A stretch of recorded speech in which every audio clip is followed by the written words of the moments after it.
आज mother's day है। यहाँ के लोगों ने मदर्स डे बनाया, खूब स्टेटस पर, व्हाट्सएप पर, फेसबुक पर, गूगल पर, ट्विटर पर, हर जगह पर लोगों ने अपने माता का फोटो भी लगाया।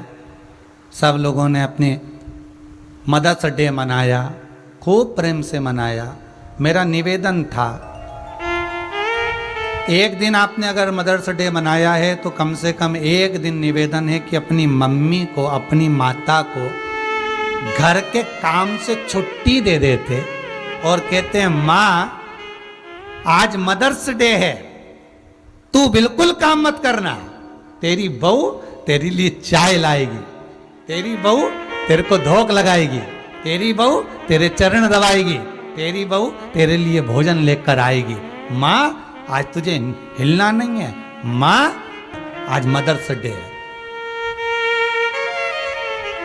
केवल फेसबुक पे डाल दो फोटो, केवल स्टेटस पे फोटो लगा दो और सोचो कि मदर्स डे बन गया। ऐसा डे किसी काम का नहीं है। जिस दिन माता को एक तरफ बिठाकर बहू और बेटे कह दे मम्मी आज पूरा काम हम दोनों कर लेंगे, तू चिंता मत करना, तू बैठ, थक गई होगी, तेरे हाथ पैर दुख रहे होंगे, तू बहुत काम करती है, थोड़ा आराम कर ले। और सुन माँ आज अच्छी साड़ी पहनना, ले 2000-5000 रुपए मैं तुझे दे रहा हूँ माँ। तो समझो कि मदर्स डे है, नहीं तो ऐसा फोटो डालने से कहीं मदर्स डे हो जाए।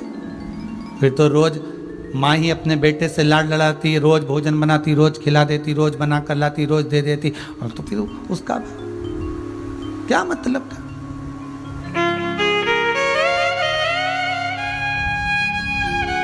सेवा को जानिए, थोड़ा सा सेवा को जानिए। एक कथा याद आई है, एक वकील साहब अपने लड़के का संबंध पक्का कर दिए। लड़की बड़ी सुंदर थी, संबंध भी, लड़का भी सुंदर था, वकील साहब ने संबंध पक्का कर दिया। 20 दिन के बाद वकील साहब वहां से निकल कर जा रहे थे तो उन्होंने सोचा चलो समधी जी से मिलकर चले। समधी जी के यहाँ पहुंचे, समधी जी तो नहीं थे, समधन थी। बेल बजाई,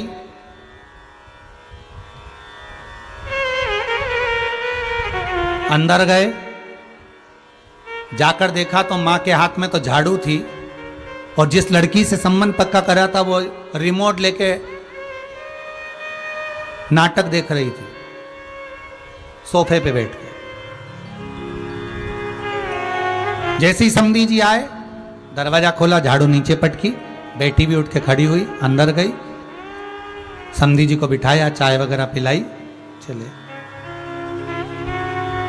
20-22 दिन के बाद समधी जी फिर उधर से निकले, वापिस लौट रहे थे, उनका चलो समधी जी से मिल चले। समधी जी अभी भी नहीं थे, समधन थी, पोछा लगा रही थी और बेटी हेडफोन लगाकर सोफे पे बैठकर लंबे पांव कर कर मोबाइल चला रही थी। जैसे ही समधी जी आए, उठी, माँ ने पोछा छोड़ा, चाय वगैरह बनाई, पिलाई, गए। फिर 15-20 दिन बाद, 25 दिन बाद फिर समधी जी कहीं जा रहे होंगे, अब की बार समधन भी थी, फिर निकले। बेटी सो रही थी और माँ सूपड़ा लेकर, चलनी लेकर गेहूं बीन रही थी। बेटी सोफे पर सो रही। चौथे बार समधी जी, वकील साहब ने जो रिश्ता पक्का करा था, सारा सामान ले जाकर समधन जी को दिया है और देकर कहा हमको ये संबंध नहीं करना साहब।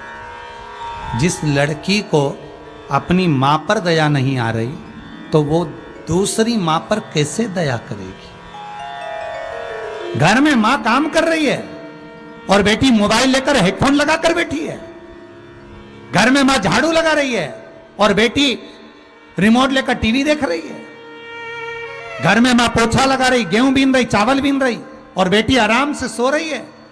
जो अपनी माता पर दया नहीं कर सकती वो दूसरे घर में ब्याह कर कर आएगी तो सास और ससुर पे क्या खाक दया करेगी। हमको बहू चाहिए, सजाने के लिए गुलदस्ता नहीं। वकील साहब ने वापिस दे दिया सारा सामान, धरो तुम्हारे पास, हम नहीं कर सकते, भगवान ने बचा लिया। फिर निवेदन है, बच्चों को कार मत दिलाओ, बच्चों को संस्कार दिलाओ। अगर संस्कार होंगे तो अंतिम संस्कार औलाद करेगी। संस्कार तो दो, खूब पढ़ाओ बच्चों को, खूब पढ़ाओ।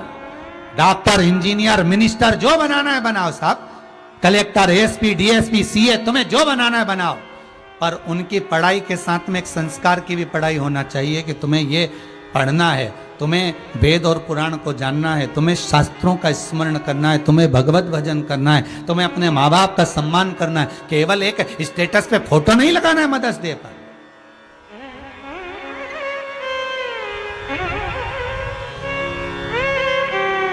आदर करना, सम्मान।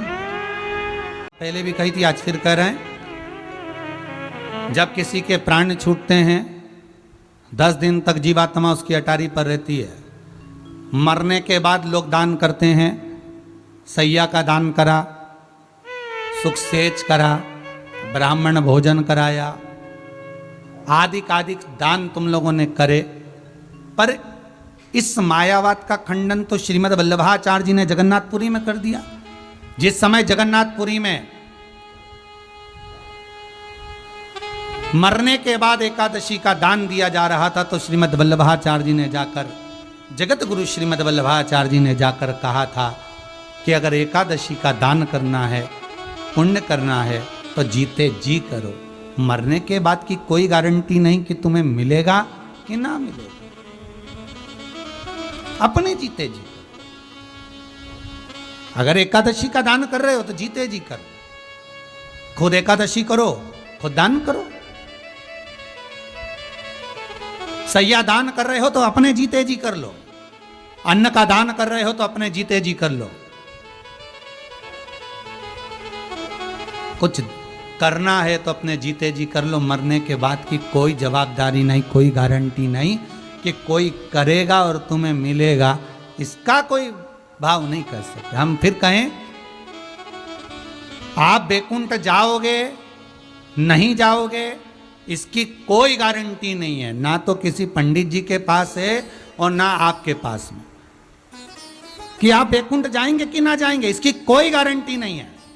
पर शिव महापुराण की कथा कहती है कि आप अपने जीते जी भगवान का इतना भजन कर लो कि बैकुंठ जहां तुम रह रहे हो वहीं बन जाए, तो समझ लो कि तुम बैकुंठ पहुंच गए। भगवान का इतना स्मरण कर लो, इतना भजन कर लो, इतना कीर्तन कर लो कि बैकुंठ स्वयं सम्मुख में आ जाए। आप बैकुंठ मत जाओ, बैकुंठ नाथ, बैकुंठ अधिपति भगवान विष्णु तुम्हारे सम्मुख में।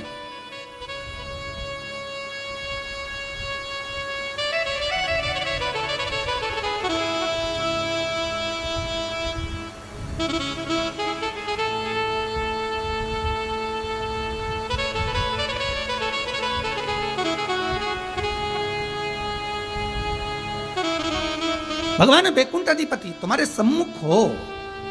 हम बैकुंठ जाएंगे कि ना जाएंगे, हमने कौन सा पुण्य करा ना करा, हमने पाप कितना करा, हमने पुण्य करा क्या नहीं करा, हमको मालूम नहीं है। हमारा लेखा जोखा हमारे पास में नहीं। हाँ, ये थोड़ा बहुत तुम जो लेन देन करते हो ना, पैसे का, इतने आए इतने गए, उसका तो तुम्हारे पास में हिसाब रहता है। परंतु जो तुम पुण्य कमाए, जो तुमने पाप इकट्ठा करा, इसका कोई लेन देन तुम्हारे पास में नहीं मिलेगा और ना तुम्हारे पास में होगा। इसका लेन देन तो जब प्राण छूटेंगे, बस प्राण छूटते समय चित्रगुप्त महाराज यम के दूत सामने खड़े होंगे, तब वो हिसाब की फाइल तुम्हारे सम्मुख में रख दी जाएगी, दिखा दिया जाएगा कि तूने ऐसा ऐसा करा, उसके अनुसार तुझे ऐसा ऐसा भोगना पड़ेगा और ये कर्म का भोग तुझे भोगना है।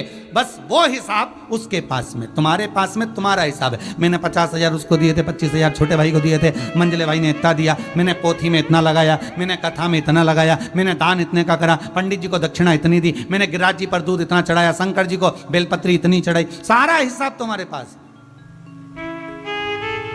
लेन देन का हिसाब तुम्हारे पास में, पर पाप पुण्य का हिसाब तो उसके पास में।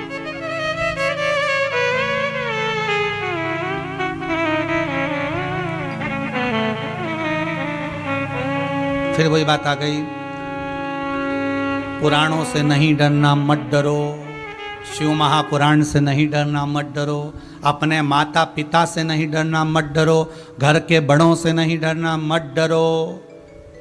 गुरुओं से नहीं डरना, मत डरो। परिवार से नहीं डरना, मत डरो। समाज से नहीं डरना, मत डरो। वेद और पुराणों से नहीं डरना, मत डरो। भगवान से नहीं डरना, मत डरो। शास्त्रों से नहीं डरना, मत डरो। पर शिव महापुराण कहती है अपने कर्म से जरूर डरना, क्योंकि कर्म का भोग तो परमात्मा को भी भोगना पड़ता है। राम जी ने छुपकर बाली को मारा था, उस बाली ने छुपकर कृष्ण अवतार में भगवान कृष्ण को मारा था। कर्म का भोग भोगना पड़ेगा। सीता जी ने एक चिड़िया को कैद में रखा तो माता जानकी को भी कैद में रहना पड़ा। कर्म का भोग तो भोगना पड़ेगा। किसी से मत डरो। कई लोग कहते हैं हमने अनुष्ठान करवाया, हमने ये करवाया, हमने, हाँ फल तो मिलेगा, उसका पुण्य फल था इसलिए इतने समय जी भी लिया, इतनी श्वास चल भी गई। तूने कोई दान करा होगा, तूने कोई पुण्य करा होगा, तूने कोई सत्कर्म करा होगा, इसलिए पूरे मोहल्ले में कोरोना महामारी है, 50 बीमार पड़े तेरी कॉलोनी में, तेरे मोहल्ले में, पर भगवान तुझे बचा कर रखा।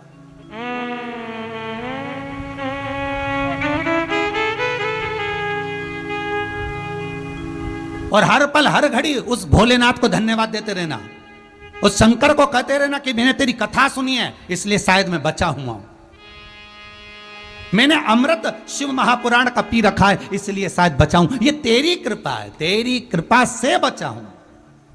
मेरी कोई सामर्थ्यता नहीं है कि मैं बच सकूं।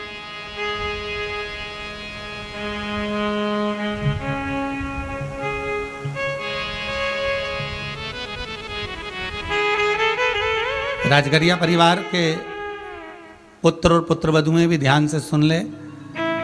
आपके मन में यह भाव ना आए कि कथा आप करा रहे। ये तो आपके पिताजी जिनका नाम ही उमाशंकर है, और ये आपकी माताजी जिनका नाम स्वयं नारायणी है, स्वयं नारायणी।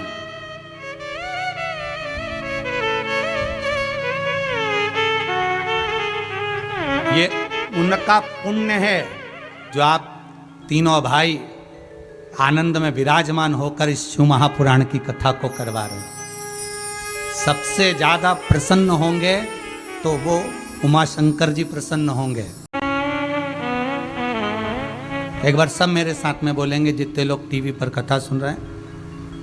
आपा मार्जन स्तोत्र का पाठ पद्म पुराण में, ये वो स्तोत्र है जब कोई व्यक्ति पर बड़ी बीमारी आ जाती है, और ये स्तोत्र शंकर भगवान माता पार्वती को शमी के वृक्ष के नीचे बैठकर सुनाते हैं। बहुत ध्यान दीजिएगा महाराज। भगवान शिव और किसके कहने पर सुनाया है महाराज? भगवान श्री गणेश जी महाराज ने जाकर भगवान शंकर से निवेदन करा, माता पार्वती से निवेदन करा, पिताजी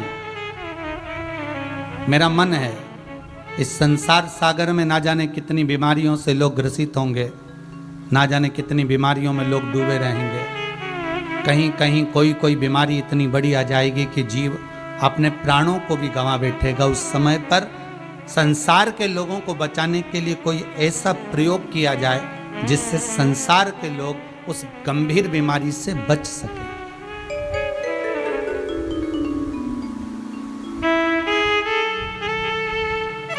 वो अपामार्जन स्तोत्र। और किसके नीचे सुनाया है?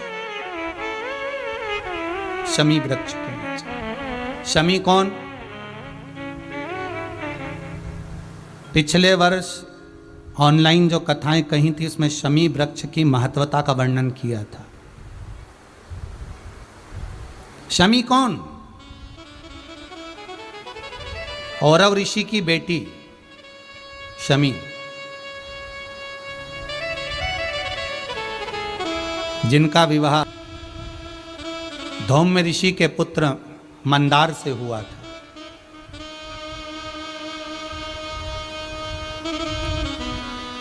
इस औरव ऋषि की जो पुत्री थी शमी, बड़ी सुंदर थी महाराज। बड़ी सुंदर।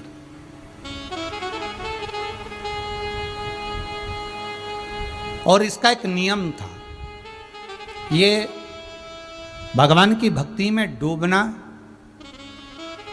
जब माता इसको भोजन बनाने के लिए कहती थी, माँ जब इनको भोजन बनाने के लिए कहती तो शमी जिस भोजन को बनाती थी, जिस भात को बनाती थी, जिस चावल को बनाती थी, पकाती थी, अन्न बनाती थी, जिसको बनाया करती थी, पकाया करती थी, उसी अन्न के भाग में देवता की मुद्रा का निर्माण करती थी। ये शमी।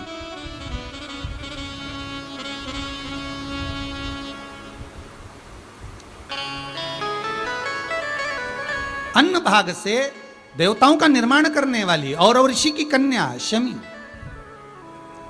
अब एक दिन पिता औरव ऋषि के मन में भाव जागृत हुआ कि बेटी का विवाह करना चाहिए, पर बेटी का विवाह करें तो करें किसके साथ। तभी उसी समय पर महाराज विवाह करने का जब मन में भाव आया, तब धौम्य ऋषि के पुत्र मंदार जो शौनक ऋषि के यहां पर विद्याध्ययन कर रहे थे, उसी समय पर औरव ऋषि पहुंच गए और पहुंचकर धौम्य ऋषि के यहां पर बेटी के विवाह का बात सम्मुख में रखी, तो मंदार के साथ में विवाह पक्का हुआ। अब मंदार और शमी दोनों का विवाह पक्का हो गया, पर बाल्यावस्था में विवाह हुआ। तो शौनक जी ने कहा कि अभी मैं अपने पुत्र को, मैं ये अपने शिष्य को अभी कहता नहीं हूं कि आप जाकर आप उस कन्या को लेकर आए या आप साथ में रहें। मैं तो इतना कहूंगा कि ये विवाह अभी छोटे रूप में हुआ है, इसलिए आप अभी विद्या का अध्ययन करें। और शौनक बाबा के यहाँ वो मंदार फिर विद्याध्ययन करने के लिए चले गए और विद्याध्ययन करते रहे। समय बीता। कहते हैं इधर शमी भी बड़ी हो गई, मंदार भी बड़े हो गए, दोनों फिर मिलन हुआ। पिता ने बेटी को विदा करा।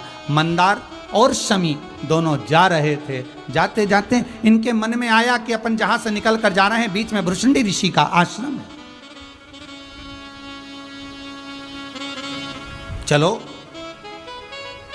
बड़ा सुंदर आश्रम दिखा, जिसमें सुंदर सुंदर वृक्ष लगे हुए हैं, बड़ा सुंदर उसकी कोट है, बंदर वाल हैं, बड़ी बड़ी सुंदर उसमें कलश लगे हुए हैं।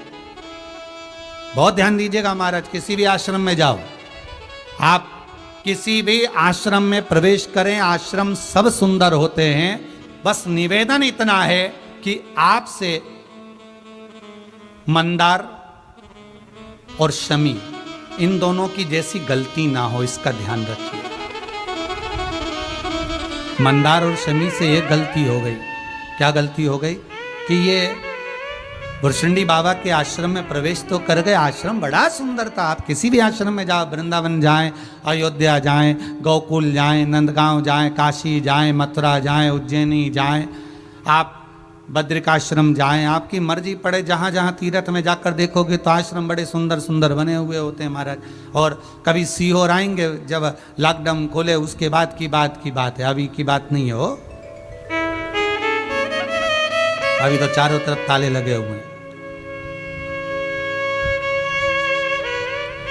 तो कभी आप जाएं तो आश्रम में सुंदरता तो बहुत होती है, पर उस सुंदरता को बरकरार रखने के लिए आपकी भी जरूरत होती है कि आप उसको सुंदर बनाकर रखें, उसमें गंदगी ना करें, उसमें किसी तरह का कोई अपशब्द का प्रयोग ना करें, उसमें रहें तब तक भगवत स्मरण करें, भगवत भजन करें, भगवत नाम जपें, जितना समय रहें।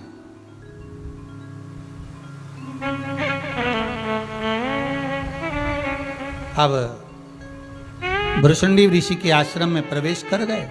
अब इनको मालूम नहीं था कि भृशुंडी बाबा तो गणेश जी के आराधक हैं।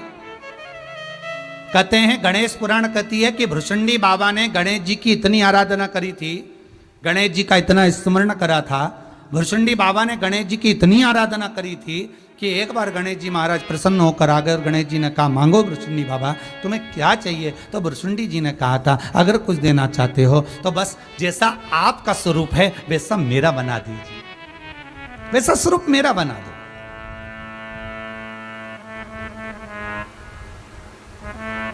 जैसा आपका स्वरूप है वैसा मेरा बना दो।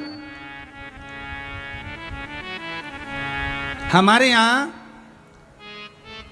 हिंदू धर्म के अंदर जब गणेश जी महाराज की स्थापना होती है तो गणेश जी की जो मूर्ति विराजमान करी जाती है उस मूर्ति में और भृशुंडी ऋषि को भगवान ने जो अपनी स्वरूप दिया है उस मूर्ति में, दोनों में अंतर है। बहुत ध्यान दीजिएगा महाराज, दोनों में अंतर आता है। कई कई बाजार में जो मूर्तियां मिलती हैं उसमें गणेश जी की जटा बंधी रहती है, ऐसे बाल बने रहते हैं गणेश जी के, जटा जूट बनी रहती है।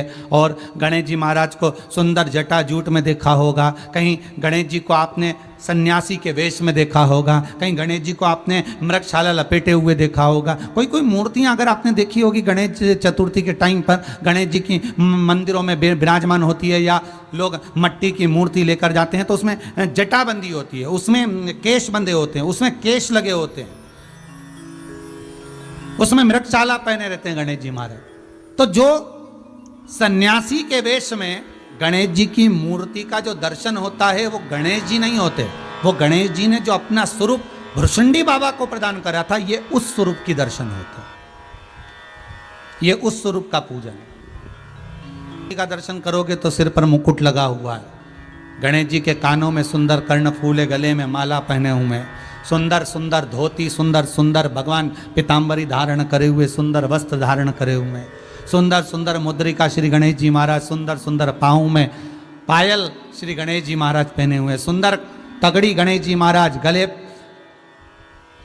तोंद पर नाभिकोश पर सुंदर सर्प बंधा हुआ है, वो श्री गणेश जी महाराज। और बाकी के अगर सन्यासी की मुद्रा में अगर आप दर्शन कर रहे हैं तो वो भृशुंडी श्री गणेश जी महाराज, अर्थात भृशुंडी बाबा ने गणेश जी की इतनी आराधना करी थी, इतनी आराधना करी थी कि गणेश जी ने पूछा कि मांगो भृशुंडी जी आपको क्या चाहिए। तो भृशुंडी जी ने कहा कि बस जैसा आपका स्वरूप है, जैसे आपके लंबोदर लोग कहते हैं, जैसे आपके कान है, जैसे आपकी सूंड है, जैसा आपका मुख है, जैसा आपका शरीर है, वैसा मुझे बना दीजिए। भगवान गणेश जी ने भृशुंडी बाबा को वर प्रदान कर दिया, लो मैं अपना स्वरूप आपको देता हूं। और भृशुंडी ऋषि गणेश जी जैसे हो गए, बस इनके मुकुट नहीं था, बस इनके गले में सोने के आभूषण नहीं थे, इनके गले में सुंदर सुंदर आभूषण नहीं है, इनके गले में वही तुलसी की माला, वही रुद्राक्ष की माला, मस्तक पर वही। किसी किसी की यहाँ पर चतुर्थी, गणेश चतुर्थी के समय पर जब बाजार में से मूर्तियां खरीदने जाते हैं स्थापना के लिए, मट्टी की जब मूर्त लाते हैं तो ध्यान रखना चाहिए कि हमें गणेश जी की मूर्ति लाना, हमें भृशुंडी गणेश नहीं, हमें श्री गणेश लेकर। अब लोग समझते तो है नहीं, बस गए, उन्होंने देखा क्या सुंदर मूर्ति लग रही है, जटा बंधी हुई है, सुंदर सुंदर मृगछाला पहने हुए हैं, मृगचर्म पहने हुए हैं, गले में रुद्राक्ष की माला पहने, तो उन्होंने सोचा ये गणेश जी की मूर्ति, इसको ले चलो, और लेकर आ गए। वो पूजन कर ले, रखो पूजन करो, मना नहीं है, पर वो भृशुंडी श्री गणेश, गणेश जी महाराज ने जो अपना विग्रह दिया था भृशुंडी ऋषि को, वो गणेश।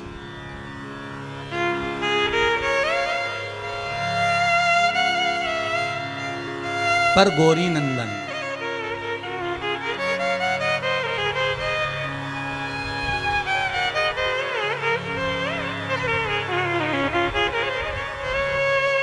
गौरी नंदन गणेश, वो एक अलग मुकुट, सुंदर तिलक, सुंदर आभूषण, सुंदर मुद्रिका, सुंदर पायल, वो गौरी नंदन।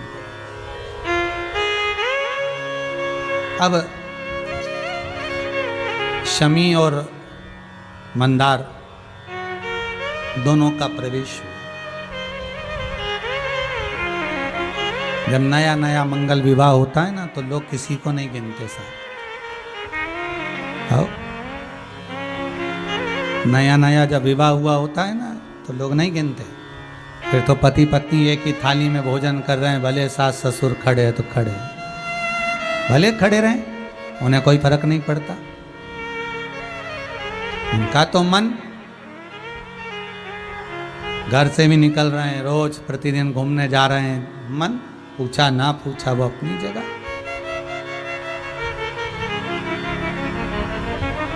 अब शमी मंदार दोनों निकले भुरशुंडी बाबा के आश्रम में पहुंचे, जाकर पूछा संत कहाँ हैं? यहाँ जो ऋषि रहते हैं भुरशुंडी बाबा, हमें उनसे मिलना है, वो कहाँ है? और पूछ भी रहे हैं तो किससे पूछ रहे हैं? स्वयं भुरशुंडी बाबा से, जिनकी लंबी सूंड है, जिनके बड़े बड़े कान हैं, जिनकी सुंदर तोंद है, क्योंकि गणेश जी ने अपना विग्रह उनको दिया है।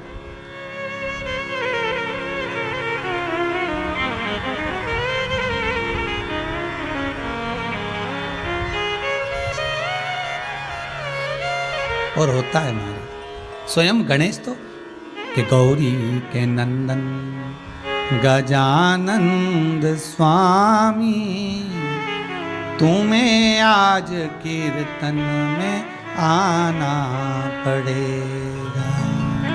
हे गणेश, हे लंबोधर, हे श्री गणेश। भगवान की सूंड देखी, कर्ण देखे, तोन देखी, तो मंदार और शमी दोनों हंस दिए, और इतनी तेज हंसे कि भुरशुंडी ऋषि को क्रोध आ गया कि ये मेरा स्वरूप देखकर हंसे हैं, मैं तुम दोनों को श्राप देता हूं कि तुम जड़ हो जाओ, वृक्ष बन जाओ, पौधा बन जाओ, ये मेरा श्राप है। और हे मंदार, तुम मुझे देखकर इतना खिलखिलाकर हंसा है, मेरा श्राप है कि तू जड़ बनेगा, वृक्ष बनेगा, पौधा बनेगा, और इतना विषैला होगा कि तुझे कोई जानवर भी नहीं खाएगा। इतना विषैला होगा कि तुझे कोई जीव नहीं खाएगा, तुझे में इतना विष भरा होगा। और ये शमी, इतनी सुंदर होकर अपने पति का साथ देकर तूने एक ऋषि की हंसी उड़ाई है, मैं तुझे श्राप देता हूं, वृक्ष बनेगी, जड़ बनेगी, इतने कांटे रहेंगे तेरे भीतर कि तेरे ही कांटे तेरी ही पत्तियों को चुभित करेंगे। आंखों में जल भर गया, मंदार शमी रोने लगे।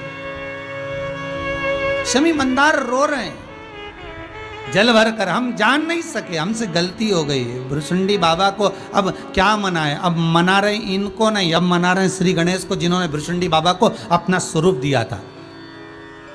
गणेश जी महाराज के आगे हाथ जोड़कर निवेदन करा, हे प्रभु,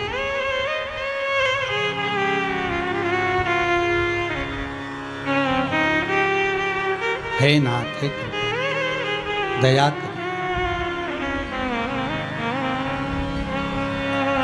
कि रिद्धि सीधी के दाता गजानन तुम्हें सबसे पहले हमारा नमस्कार है। हे गणेश, हे श्री गणेश, कृपा करिए, हमसे गलती हो गई गणेश जी महाराज। हमने जिन भुरशुंडी बाबा को आपने अपना स्वरूप प्रदान करा, जिन भुरशुंडी जी को आपने अपना स्वरूप दिया, उन भुरशुंडी को हम जान नहीं पाए, उन संत को हम पहचान नहीं पाए, हम हंस दिए, क्षमा करो। गणेश जी महाराज सामने प्रकट हो गए, सहज है, सरल है। क्यों? क्योंकि शमी ने शंकर भगवान का स्वरूप बार बार बनाया था। इस शमी ने बार बार शिव की पूजन करी थी, इस मंदार ने बार बार शंकर की आराधना करी थी। अच्छा, कई बार प्रश्न खड़ा हो जाता है हमारा शमी और मंदार की कथा सुनकर। शमी और मंदार की कथा सुनकर यह प्रश्न खड़ा होता है कि शमी भी शंकर जी की आराधना करती थी और मंदार भी शंकर जी की आराधना करते थे।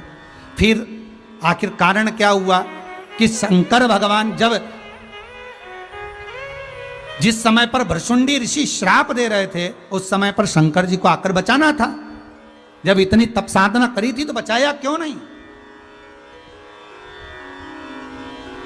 किस लिए? तो शिव महापुराण की कथा कहती है, भैया भगवान शंकर की आराधना करी, पर शंकर इसलिए नहीं आए क्योंकि इन्होंने संत का अपमान करा था। शिव महापुराण की कथा कहती है, गर्ग संहिता कहती है, विष्णु पुराण कहती है, अग्नि पुराण कहती है, पद्म पुराण कहती है, नर्मदा पुराण कहती है, लिंग पुराण कहती है। सारी पुराणे एक ही बात कहती है कि गौ, संत, ब्राह्मण, बेटी, कन्या, इनका जब अपमान होता है तब विनाश अपने आप हो जाता है, अपने आप हो जाता है। आप संतों के लिए अपशब्द कहो, साधु, सन्यासी, तपस्वी, साधक, संत, इनके लिए उंगलियां उठाओ, अपशब्द कहो, ताने दो, और मालूम पड़े आपने अपशब्द कह तो दिया बिना जाने पहचाने, बिना सोचे समझे, ना तुम जानते हो ना पहचानते हो, ना एक बार भी उस संत से जाकर मिले हो, बस तुमने तो उठाया और किसी ने एक मैसेज लिखकर भेजा कि उसने ऐसा करा वो गलत है, और तुमने उस मैसेज का जवाब देना चालू कर दिया, उसको गलत गलत ठहराते ठहराते इतना गलत कर दिया दुनिया की निगाह में, तो तुम स्वयं गलत थे, इसलिए सामने वाला व्यक्ति गलत ना। उसको पहचानो तो, उसको जाकर देखो तो, उससे जाकर मिलो तो कि गलत है कि सही है। जो आप कल करने वाले हो और कल के ऊपर जो छोड़ कर बैठे हो कि कल आएगा तब मैं मंदिर जाऊंगी, कल आएगा तब मैं भगवान का भजन करूंगी, कल आएगा तब मैं एक लोटा जल चढ़ाना प्रारंभ करूंगी, कल आएगा तब मैं भगवान शंकर का गुणगान करूंगी, कल आएगा तो मैं भगवत भजन करूंगी, और कल के चक्कर में हमारा काल हमारे सामने आकर खड़ा हो जाता है। ये कल के चक्कर में होता है, काल बिल्कुल सम्मुख में आकर खड़ा हो गया। आपने अगर एक बार मन बना लिया, आपने एक बार यदि विचार कर लिया, आपकी चित्त वृत्ति में यह भाव प्रकट हो गया कि हमें जो कुछ भी करना है वो आज ही करना है, हमें भजन भी करना है तो आज ही करना है, हमें मंत्र जाप भी करना है तो आज ही करना है, हमें स्मरण करना है तो आज ही करना है। कल के चक्कर में हम छोड़ते रहे और हमारे सम्मुख में काल आकर खड़ा हो गया। जितने भी लोग, जितने भक्त लोग शिव भक्त शिव महापुराण की कथा को श्रवण कर रहे हैं, जितने शिव भक्त शिव महापुराण की कथा को टीवी चैनल के माध्यम से सुन रहे हैं, जितने शिव भक्त फेसबुक यूट्यूब के माध्यम से सुन रहे हैं, वो अपने हृदय में ये बात उतार कर रखे कि हमें कल पर नहीं छोड़ना। हम जब जब कल पर छोड़े हैं, हम जब जब कल की ओर अग्रण्य हुए हैं, तब वो कल हमारे हाथ में आया ही नहीं, और अंत समय एक ऐसा आ गया कि वो कल के चक्कर में बस कल से मैं मंदिर जाना चालू करूंगी, कल से मैं भगवत भजन करना प्रारंभ करूंगी, कल से मैं मंत्र जाप करना प्रारंभ करूंगी, कल से मैं नाम कीर्तन करना प्रारंभ करूंगी, कल से मैं भगवत गुणगान करना प्रारंभ करूंगी, और कल कल कल कल करते करते करते करते हमारी मृत्यु का जो समय है, हमारा जो काल है, वो हमारे सामने आकर खड़ा हो जाता है महाराज। अब शिव महापुराण की कथा, श्रीमद् भगवत गीता, श्रीमद् भागवत, रामायण, जितने भी हमारे शास्त्र हैं, जितने हमारे वेद हैं, ये सब हमको बताते हैं कि जो कुछ करना है हमको आज के अनुकूल करना है।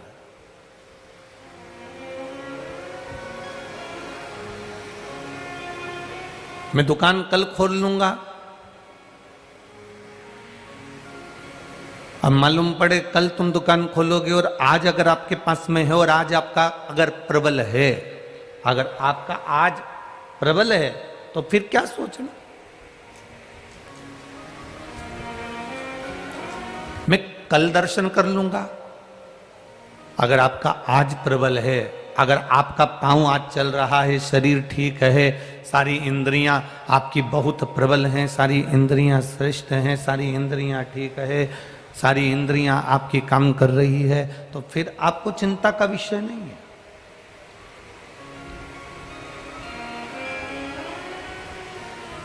अपने आज को हमको प्रबल बनाना।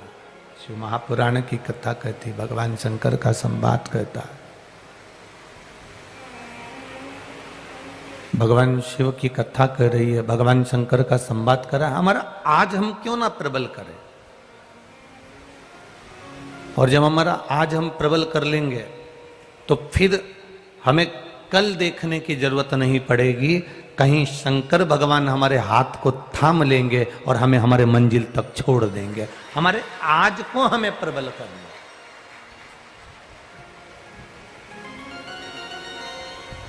कल कल करते करते तो हमारा काल हमारे सामने आकर खड़ा हो जाता है।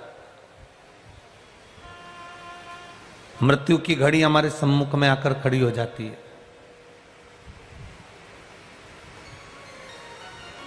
हमारा मृत्यु का समय हमारे सम्मुख में आकर खड़ा हो जाता है, फिर हम कुछ भी नहीं कर पाते। और अंत समय प्रभु आना पड़ेगा, वचन दिया तो निभाना पड़ेगा। आए ना आए प्रभु कुटुंब कबीला, अंत समय प्रभु आना पड़ेगा, वचन दिया तो निभाना पड़ेगा। आपका अंत समय तुम्हारे सम्मुख में आ जाएगा, फिर आप कुछ नहीं कर पाओगे महाराज। जो करना चाहते हो वो भी आप नहीं कर सकते, जहां तक पहुंचना चाहते हो वहां तक भी नहीं पहुंच सकते। इसलिए शिव महापुराण की कथा कर रही है। देवादिदेव महादेव ने माता पार्वती जी को अपने शब्दों में समझाया है। भगवान शिव माता पार्वती जी से कहते हैं, सुनो जगत जननी, हे पार्वती, हे हिमालय सुता, बहुत ध्यान से सुनना पार्वती। जो आज की घड़ी है, जो आज का समय है, जो आज का पल है, बाहर की आवाज तो आ रही पर यहां की आवाज नहीं आ रही है बाबू। जो आज की घड़ी है, जो आज का समय है, आज का जो पल है, आज का जो समय है, इसको जिसने साध लिया उसने संपूर्ण जगत को साध लिया। हम अपने आज के समय को नहीं साध पा रहे।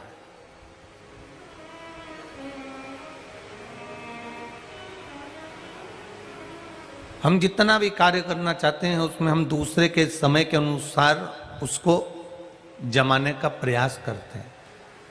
पर शिव महापुराण की कथा कहती है, जो हमारा आज का जो हमें समय मिला है वो कोई साधारण समय नहीं मिला, ये प्रभु की कृपा से समय मिला है। इस समय को जिसने साध लिया वो संपूर्ण जीवन के एक आनंद को पा जाता है। अब जरा विचार करिएगा, बाली के बेटे को आप जानते हो जिसका नाम था अंगद, और एक सुग्रीव का भी बेटा था। बाली के बेटे को तो आप पहचानते हो, रामचरितमानस में आपने बार बार संवाद सुना है कि साहब ये बाली का बेटा है अंगद, और बड़ा वीर था जिसने लंकाधिपति रावण के सम्मुख में अपना चरण जमा दिया था, और वो चरण ऐसा जमाया कि वो हिलता ही नहीं था, इतना प्रबल चरण जमाया उसने। अब बाली के बेटे को तो आप पहचान गए, पर एक सुग्रीव का भी बेटा था जिसका नाम था दधिबल। ये सुग्रीव का बेटा है।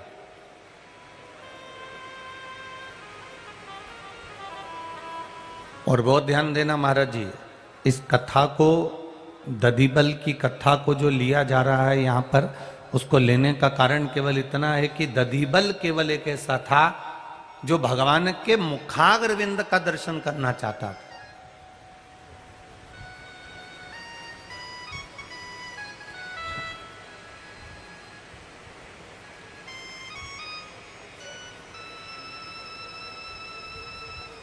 मनुष्य भले सीधा रहे, पर मनुष्य का मन बड़ा टेढ़ा होता है।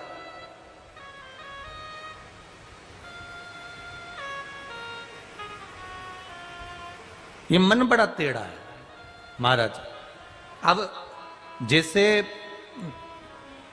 पटरी भले टेढ़ी है पर उसकी जो रेल है वो बिल्कुल एकदम सीधी है। नदी भले टेढ़ी है पर नदी में बहने वाला जल एकदम सीधा है। शरीर भले सीधा है पर मन एकदम टेढ़ा है।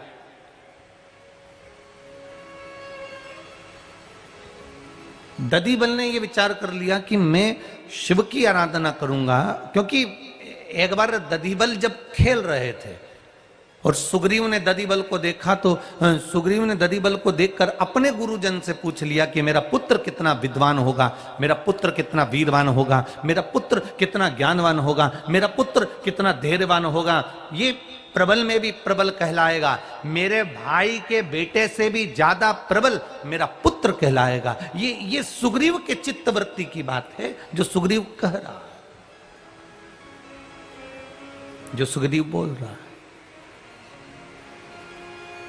एक बात आप लोगों से कहना चाहेंगे, अपना घर में 4 भाई होते हैं, 5 भाई होते हैं, 3 भाई होते हैं, 2 भाई होते हैं, 7 भाई होते हैं, 6 भाई होते हैं, जितना बड़ा आपका परिवार है, उस पूरे परिवार में एक बात अपने चित्तवृत्ति में उतार कर रखना कि बच्चों के सामने कभी उनके यश गुण का स्मरण ना किया जाए। एक भाई की पत्नी कह रही है मेरा बेटा सबसे ज्ञानवान है, मेरा बेटा विद्वान है, मेरा बेटा ऐसा है, मेरा बेटा वैसा है। दूसरे भाई की पत्नी कह रही है मेरा बेटा ऐसा है, मेरा बेटा वैसा है, मेरा बेटा वैसा है। तीसरे भाई की पत्नी कह रही है मेरा बेटा ऐसा है, मेरा बेटा ज्ञानवान है, मेरा बेटा विद्वान है, मेरा बेटा ऐसा है। चौथे भाई की पत्नी कह रही है मेरा बेटा इतना विद्वान है, मेरा बेटा सारा काम संभाल रहा है, मेरा बेटा ये कर रहा है, मेरा बेटा वो कर रहा है। पर शिव महापुराण की कथा कहती है कि अपने पुत्र के सम्मुख में कभी उसके यश गुण को न गानिए। उसको ये महसूस नहीं होना चाहिए कि पिताजी कुछ नहीं कर रहे, मेरा चाचा का लड़का कुछ नहीं कर रहा, मेरे काका जी का लड़का कुछ नहीं कर रहा, मेरे ताऊ जी का लड़का कुछ नहीं कर रहा, सब मैं कर रहा हूं। ये उस बच्चे की चित्त बुद्धि में ये प्रसंग आना ही नहीं चाहिए। अगर आज उस बच्चे के मन में यह प्रसंग आ गया कि मैं कर रहा हूं, बाकी का कोई नहीं कर रहा, तो परिवार में द्वेष की भावना उत्पन्न हो जाएगी। और आज अगर वो अपने चाचा के बच्चों को नहीं गिनेगा, आने वाले समय में वो अपने काका जी, चाचा जी, ताऊ जी को नहीं गिनेगा। फिर एक समय ऐसा आएगा कि वो जिस माता पिता ने कहा था मेरा बेटा सब संभाल रहा है, ये तो कुछ नहीं करता, मेरे बेटे ने पूरा काम संभाल लिया, मेरे बेटे ने ये कर लिया, आने वाला समय ऐसा होगा कि माता पिता को भी वो बेटा नहीं संभाल पाएगा, क्योंकि उसकी चित्तवृत्ति में अहंकार समाहित हो गया, उसकी चित्तवृत्ति में अभिमान समाहित हो गया, उसकी चित्तवृत्ति में अहम आ गया। आप प्रयास करो, आप कहो कि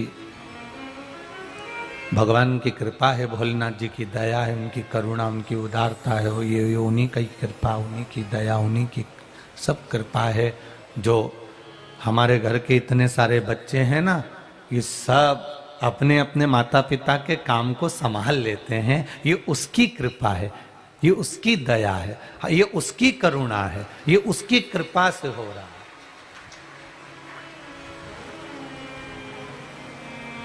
ये खेतान परिवार जब कथा करवाया और कथा लेने के लिए सुनील खेतान जी उनकी धर्मपत्नी के साथ में आदरणीय श्री निरंजन स्वामी जी के साथ में जब दिल्ली आए कथा के लिए, तो उनका एक बड़ा सुंदर भाव था। जब इन्होंने कहा स्वामी जी ने कि कथा वीरगंज में होगी और व्यवस्था ऐसी ऐसी ऐसी ऐसी करना होगी,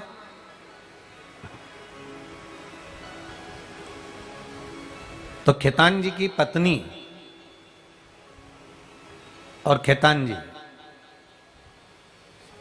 उनके दोनों के मुख से एक ही शब्द निकला, गुरुजी चिंता मत करो, हमारा वीरगंज का एक एक भाई, हमारे वीरगंज का एक एक बच्चा कथा को संभालेगा और कथा आनंदमय होगी। ये शब्द खेतान परिवार के थे।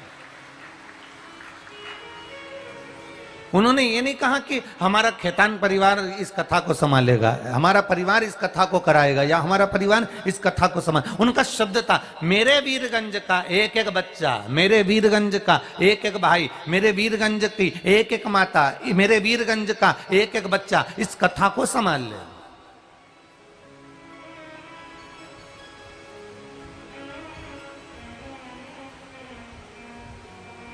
और उनका शब्द था कि महाराज जी इतनी बड़ी कथा वीरगंज क्षेत्र में कभी ना हुई है, ये तो शिव की कृपा से वीरगंज क्षेत्र में ये कथा हो रही है। ये देवादिदेव महादेव की करुणा समझिए, ये उनकी उदारता समझिए, ये उनकी कहीं कृपा होगी तब जाकर ये कथा का क्रम हमको श्रवण करने को मिला है।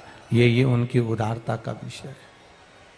तेरी कृपा बिना न हिले एक भी अणु, लेते हैं श्वास तेरी कृपा से तनु तनु। हे गंगधार मुक्ति द्वार ओमकार तू, आयो शरण तिहारी भोले तार तार तू। ये तेरी कृपा है, ये तेरी उदारता है जो बैठे हैं। और जब तक उसकी कृपा ना हो तब तक कोई सुख का अनुभव नहीं हमारे जीवन में, कोई आनंद का अनुभव नहीं हमारे जीवन में। अब ददीबल खेल रहे हैं, थोड़ा ध्यान देना। कथा में बड़ी ये डोलेश्वर महादेव शिव महापुराण की कथा है। ददीबल खेल रहे हैं। पिता सुग्रीव ने कहा अपने गुरु जी से, इसका भाग्य क्या कह रहा है। अब इतनी सारी अरमान, इतनी सारी तमन्ना, इतनी सारी इच्छा। जब घर में बेटा जन्म लेता है तो माता पिता बड़ी इच्छा जागृत कर लेते हैं। एक पति पत्नी बाजार में लड़ रहे थे, दोनों झगड़ रहे थे। पति कह रहा था मैं बेटे को डॉक्टर बनाऊंगा, पत्नी कह रही थी मैं इंजीनियर बनाऊंगा।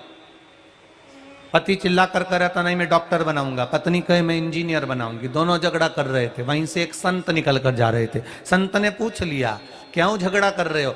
पति कहता है मैं डॉक्टर बनाऊंगा, पत्नी कहती है मैं इंजीनियर बनाऊंगी। इतने में संत ने कहा बच्चे को बुला लो, उससे पूछ लो कि वो डॉक्टर बनेगा कि इंजीनियर बनेगा। इतने में पत्नी तो चिल्ला कर बोली अभी तो वो पैदा ही नहीं हुआ, तीसरा महीना चल रहा है, अभी तो वो जन्म ही नहीं लिया है, अभी तीसरा महीना गर्भ में चल रहा है, तो वो जन्म लेगा तब तो ना बोलेगा।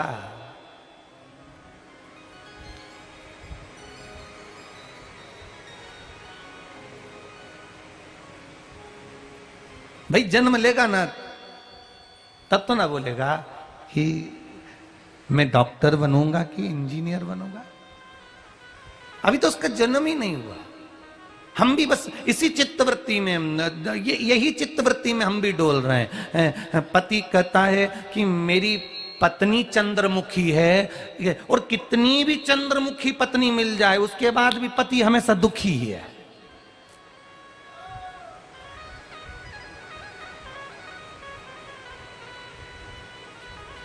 पत्नी कितनी भी चंद्रमुखी मिल जाए पति हमेशा दुखी ही है, और पति कितना भी सूरजमुखी मिल जाए तो भी जगदम्बा हमेशा दुखी ही है। इसका दुख का कोई केंद्र बिंदु नहीं। वो चंद्रमुखी मिल गई तो भी ये दुखी है, और ये सूरजमुखी मिल गया तो भी वो दुखी है।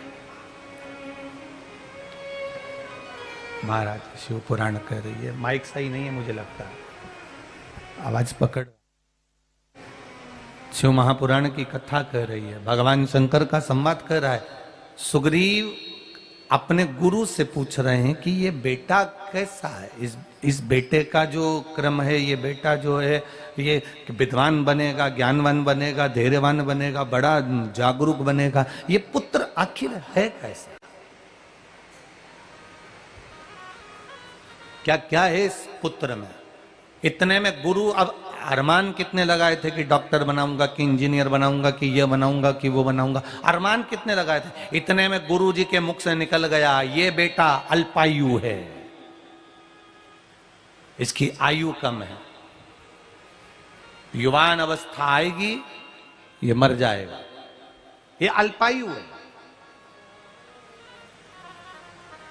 अब ददीबल अल्पायु है, सुग्रीव का बेटा अल्पायु है। सुग्रीव की आंख में आंसू भर गया, मैंने इतने अरमान लगाए थे, मैंने इतनी तमन्ना थी मेरी, इतनी इच्छा थी मेरी, इतना मैंने अरमान लगा कर रखा था कि मेरा बेटा इतना विद्वान होगा, ज्ञानवान होगा, धैर्यवान होगा, ये होगा वो होगा। कितने अरमान हमने लगा कर रखे थे, कितने।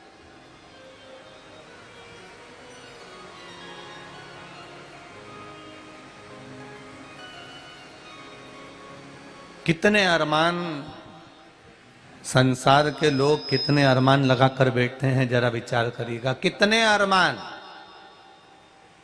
फिर आखिरी में होता जाता कुछ नहीं, एक ही लाइन गाने की याद आती है, दिल के अरमा आंसुओं में बह गए।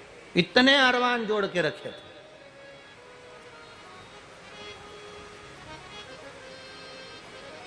अभी कथा चल रही थी अकोला की, तो उसमें एक बात कही थी कि फिल्मों को देखकर, सीरियल को देखकर, नाटक को देखकर अपने जीवन को मत जियो। क्योंकि फिल्मों में लड़का लड़की की जब हीरो हीरोइन की शादी हो जाती है, उसके बाद फिल्म का एंड हो जाता है। बोलो सही है कि गलत है? अरे जम के तो बोलो, हो जाता है ना। बस हीरो हीरोइन का मिलन हुआ और इन दोनों की शादी हुई और फिल्म का दा एंड हो गया। अब इनको क्या मालूम कि अभी तक जो दिखाया था ये तो सब लीपा पोती थी, सही फिल्म तो अब चालू हुई है। शादी के बाद का दिखाओ ना, टेंशन तो जब चालू होता है।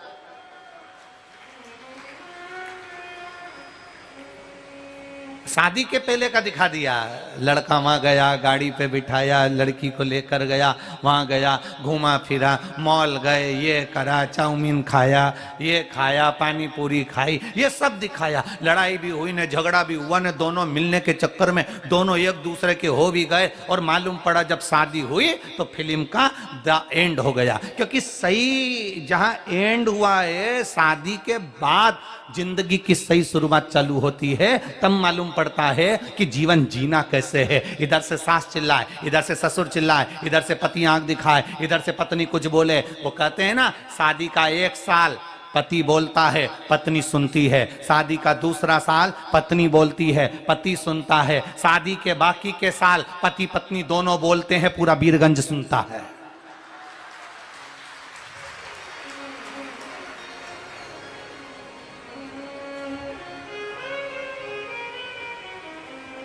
अब शुरू तो अब हुआ है, प्रारंभ तो अब हुआ है, शुरुआत तो अब हुई है, पर हम वहां एंड हो गया। तो हमें फिल्मों से या कोई सीरियल से अपने जिंदगी की शुरुआत नहीं करना है। हमें अपने जीवन की शुरुआत परमात्मा की अविरल भक्ति से प्रारंभ करना है और परमात्मा की अविरल भक्ति पर ही विराम दे देना है, क्योंकि वो संभाल लेगा, वो साध लेगा।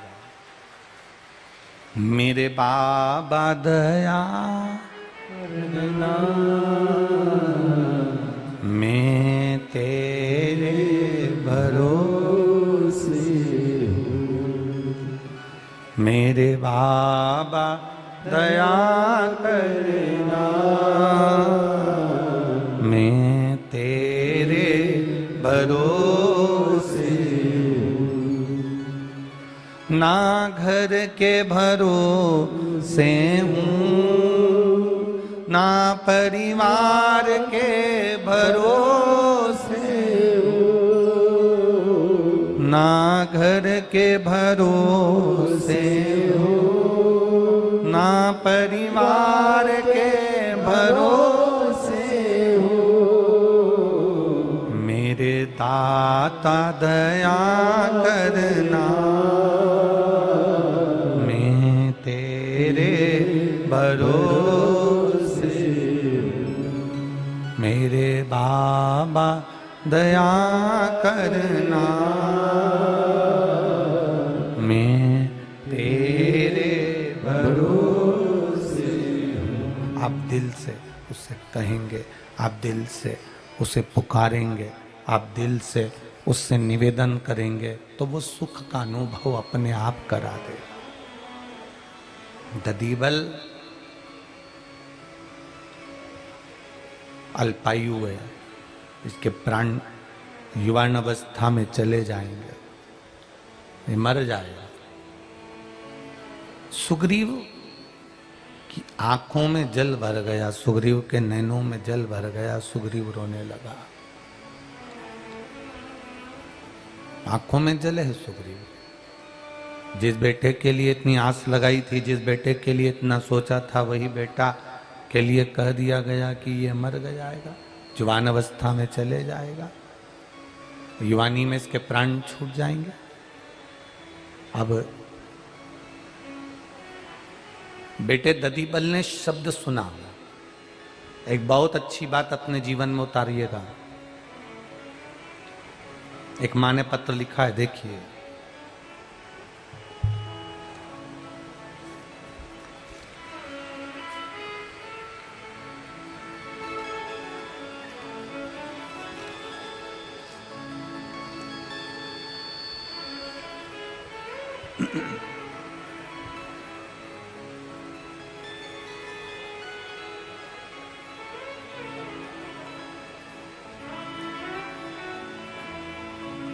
शीतल देव प्रसाद गुप्ता, बीरगंज, वार्ड नंबर 24, परसा, नेपाल।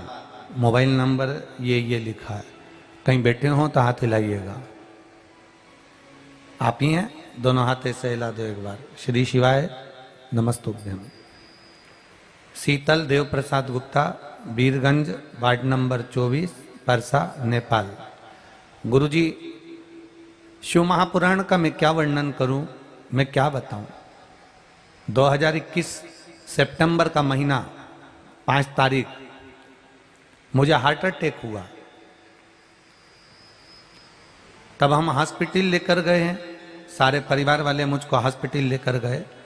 5 दिन तक आईसीयू में भर्ती कर रखा, फिर रेफर कर दिया हमको काठमांडू के लिए। काठमांडू के हृदय गंगालाल अस्पताल में भर्ती करा गया। वहाँ पर जांच प्रारंभ हुई और 3 ब्लॉकेज आए, एक 100%, एक 80%, एक 60%। डॉक्टर ने तुरंत ऑपरेशन का कह दिया कि इनका ऑपरेशन करना पड़ेगा क्योंकि 3 ब्लॉकेज हैं। तभी परिवार के लोगों ने कहा थोड़ा सा रुक जाओ, हम 8 दिन का समय दो, हम ऑपरेशन करा लेंगे। 8 दिन का समय मांगा गुरुदेव और बाबा से प्रार्थना करी। आस्था चैनल पर आपकी कथा सुनते थे टीवी पर। आपने शिव जी को जल चढ़ाकर उस जल को लाकर पीने का वर्णन करा और एक बेलपत्र शिवजी पे चढ़ी हुई कुंदकेश्वर महादेव के नाम से खाने का कहा। हमने उसी दिन से वो जल चढ़ाकर और कुंदकेश्वर महादेव के नाम से एक बेलपत्र को खाना प्रारंभ करा और 6 महीने के बाद में फिर वापिस जांच कराई और बाबा की कृपा ऐसी हुई कि डॉक्टर ने कह दिया तुम्हारी सारी ब्लॉकेज समाप्त हो गई है और तुम्हारा हार्ट काम करना प्रारंभ कर दिया है और तुम ठीक हो गए, तुम्हें ऑपरेशन की जरूरत नहीं है। अब ठीक हो बाबू? दोनों हाथ हिला दो एक बार। हर हर महादेव। बैठिए। शिव तत्व इसी को कहते हैं। तेरी कृपा बिना न हिले एक भी अणु, लेते हैं सांस तेरी कृपा से तनु तनु। ये वो कृपा करता है तो अपने आप सब कार्य सफल होते चले जाते हैं। जब तक वो कृपा ना करे तब तक कोई कार्य सफल नहीं होता। ये उसकी करुणा है, ये उसकी उदारता है और ये उसी की दया है। अब ददीबल के मन में ये भाव प्रकट हो गया, ददीबल के मन में ये भाव आ गया कि भाई मेरा जो समय है, मेरा जो समय बताया कि मेरे प्राण छूटने का समय है, अर्थात मेरी युवान अवस्था में ही मैं मर जाऊंगा, मेरे प्राण छूट जाएंगे।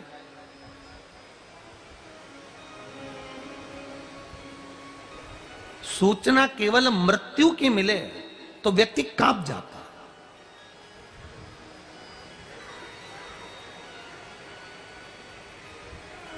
केवल सूचना मृत्यु की मिले व्यक्ति कांप जाएगा। आप में जितने लोग बैठे हैं ना, और जितने लोग आस्था चैनल पर कथा सुन रहे हैं, जितने लोग फेसबुक यूट्यूब पर कथा सुन रहे हैं, जितने लोग मोबाइल पर कथा सुन रहे हैं, इनसे पूछा जाए आप में से स्वर्ग कौन कौन जाना चाहता है? अरे बोलो तो जम के।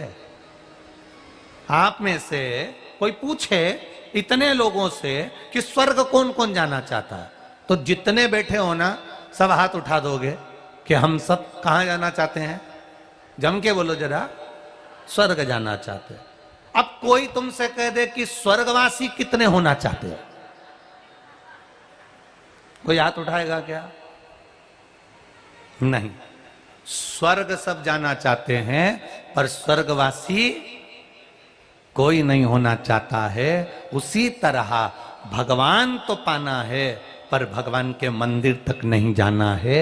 भगवान को तो पाना है पर हमें भजन नहीं करना है। भगवान को तो पाना है पर हमें कथा नहीं सुनना है।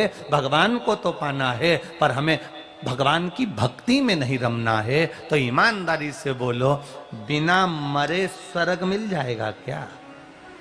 जब बिना मरे स्वर्ग नहीं मिलता तो जरा विचार करिए, बिना भजन के भोलेनाथ कैसे प्राप्त हो सकता है? उसको प्राप्त करने के लिए हमें भगवत स्मरण को बढ़ाना है, अपनी भक्ति को बढ़ाना, अपने भजन को बढ़ाना है, अपने मंत्र स्मरण को बढ़ाना है, हमारे भगवान की अविरल भक्ति को हमें बढ़ाना है, भगवान के भजन को बढ़ाना है। जब हमारा भगवान का भजन बढ़ने लगेगा तो भगवान हमारे करीब में आने लगेगा। भजन बढ़ा कि परमात्मा हमारे पास में आना प्रारंभ हुआ। और सरल भाषा में समझ लो रे नेपाल वालों, छत पर दाना डालोगे तो पक्षी आएगा कि नहीं आएगा? बोलो बोलो, जम के बोलो जरा, आएगा ना? अब कल तुमसे जितनी बात पूछी थी तुमने बहुत धीमी आवाज में बोली थी, आज सबकी आवाज अच्छी खुल गई, जरूर तुम गरारा करके आए हो, सबकी आवाज जोरदार हो गई हो। बस 7 दिन में तुम्हारी आवाज इतनी तेज होना चाहिए कि नेपाल देश से आवाज लगाओ और भारत देश में हमारे पास पहुंच जाए, तो समझो कि कथा जोरदार हुई। हर हर बोल बम का नारा है। तो बस यही तत्व है। छत पर दाना डाला, छत पर दाना तुमने डाला और छत पर दाना डाला तो पक्षी आएगा कि नहीं आएगा? जम के बोलो जरा, आएगा।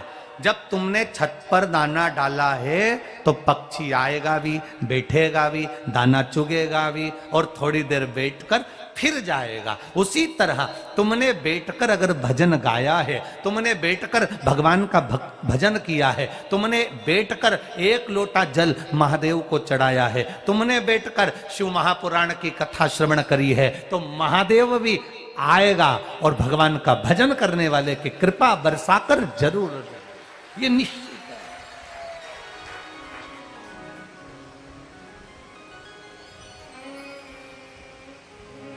वो आता जरूर है, बस तुम्हारे भजन पर निर्भर करता है कि तुम्हारा भजन कैसा, तुम्हारी भक्ति कैसी, तुम्हारा स्मरण कैसा।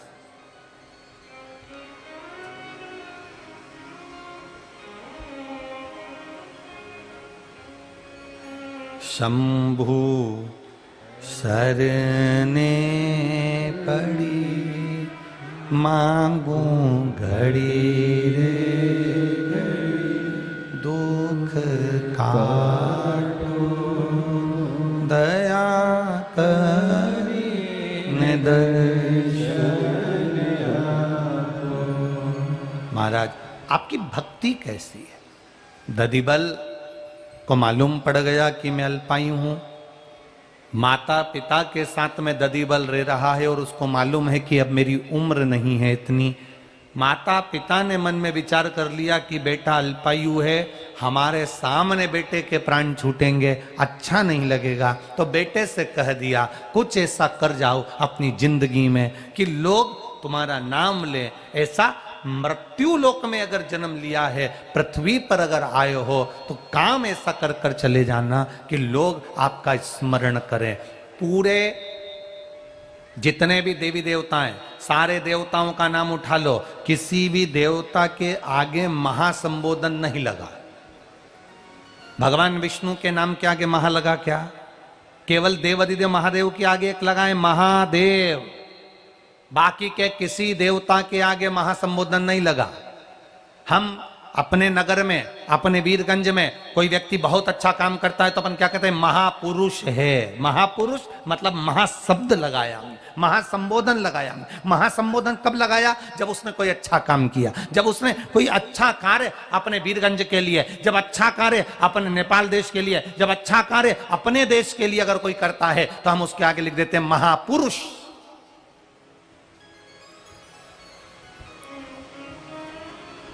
किसी देवता के आगे महासंबोधन नहीं लगा।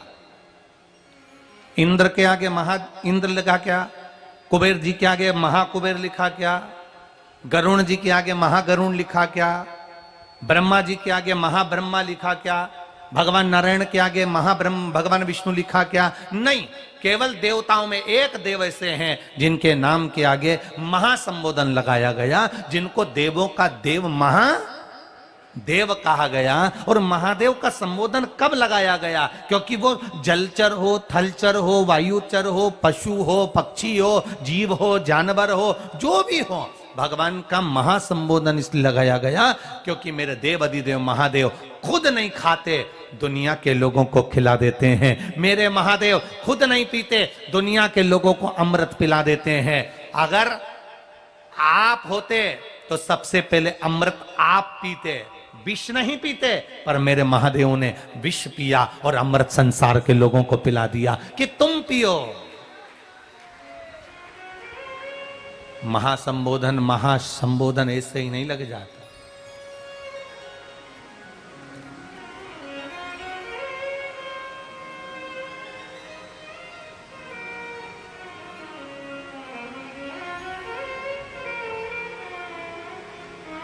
ये महासंबोधन कोई साधारण संबोधन नहीं है, जो सबके लिए जिया, जिसने सबके लिए किया। देवता आए उनको भी दिया, असुर आए उनको भी दिया, पशु आए उनको भी दिया, पक्षी आए उनको भी दिया। जो जो महादेव के पास में आए, मेरे देव अधिदेव ने सबको दिया, इसलिए उनके नाम के आगे महा का संबोधन लगा और वो देव अधिदेव महादेव का, जो सबको दे रहा है।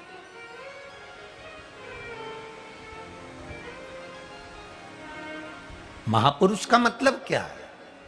जो सबके लिए जिया, सबके लिए जिसने कार्य किया, सबके लिए उसने झोली भरी, सबके लिए उसने आनंद दिया, सबके प्रति जिसने किया, उसके नाम के आगे महासंबोधन लगा दिया गया, उसके नाम के आगे महासंबोधन दिया गया। अब ददीबल ने अपने माता पिता को प्रणाम किया और ददीबल ने कहा, पिताजी मेरे प्राण जाएंगे, आप दुखी हो गए, आपकी आंखों में अश्रु आएगा, इसलिए अब मेरा मन है कि मैं आपको छोड़कर कहीं चले जाऊं। व्यक्ति जब बहुत दुखी हो जाता है तो वो मरने का सोचता है। शिव महापुराण की कथा कहती है, थोड़ा सा दुख आया और वो मरने का विचार करता है। शिव महापुराण की कथा कहती है, थोड़े से दुख में मरने का विचार न करिए। जब दुख तुम्हारे ऊपर आ जाए तो हमें मरना नहीं है, हमारे दुख को हमें मार देना है। अर्थात हमें भगवान शंकर की शरण में बैठकर श्री शिवाय नमस्तुभ्यम या पंचाक्षर मंत्र नमः शिवाय या षडाक्षर मंत्र ओम नमः शिवाय हमें जपना है। जब हम भगवान के नाम को जपेंगे तो हमारा दुख अपने आप कटना प्रारंभ हो जाएगा, अपने आप समाप्त हो जाएगा। हमें अपने शरीर को समाप्त नहीं करना है।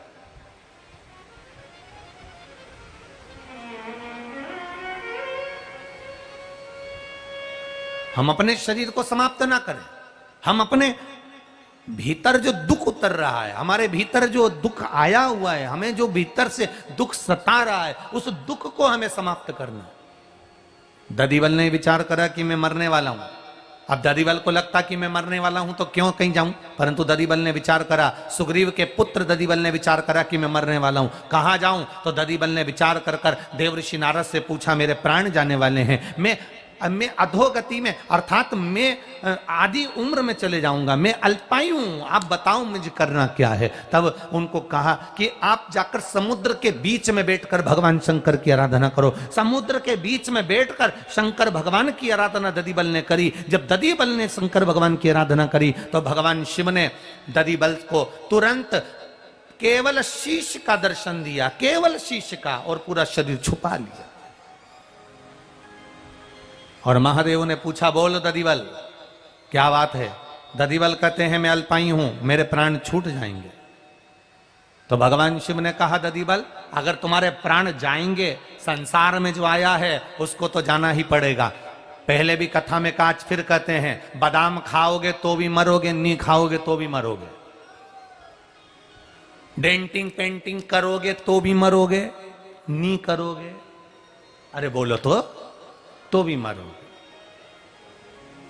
रसगुल्ला खाओगे तो भी मरोगे, अरे बोलते जाओ जम के, नहीं खाओगे तो भी मरोगे, कथा सुनोगे तो भी मरोगे, नहीं सुनोगे तो भी मरोगे। अब इतना कहा तो किसी ने पूछ लिया, तो फिर हम कथा काय को सुने जब मरना ही है तो मरना ही है तो कथा सुन के करेंगे क्या। बस केवल एक अंतर है, कथा सुनोगे तो भी मरोगे, नहीं सुनोगे तो भी मरोगे। अंतर केवल इतना है, बिल्ली अपने मुख से अपने बच्चे को पकड़ती है, मुख से पकड़ती है बिल्ली, साथ घर अपने बच्चे को लेकर जाती है, पर बिल्ली का बच्चे के शरीर से रक्त नहीं निकलता, बिल्ली का बच्चा मरता नहीं है। बिल्ली ने अपने मुख से अपने बच्चे को पकड़ा तो बच्चा लहूलुहान नहीं होता, पर बिल्ली अपने मुख से जब चूहे को पकड़ती है तो लहूलुहान कर देती है, वो मर जाता है। उसी तरह जो भगवान की कथा में जाकर बैठता है वो बिल्ली के बच्चे की तरह पार उतर जाता है, मरता नहीं, लहूलुहान नहीं होता है, कष्ट नहीं भोगता नरकों का।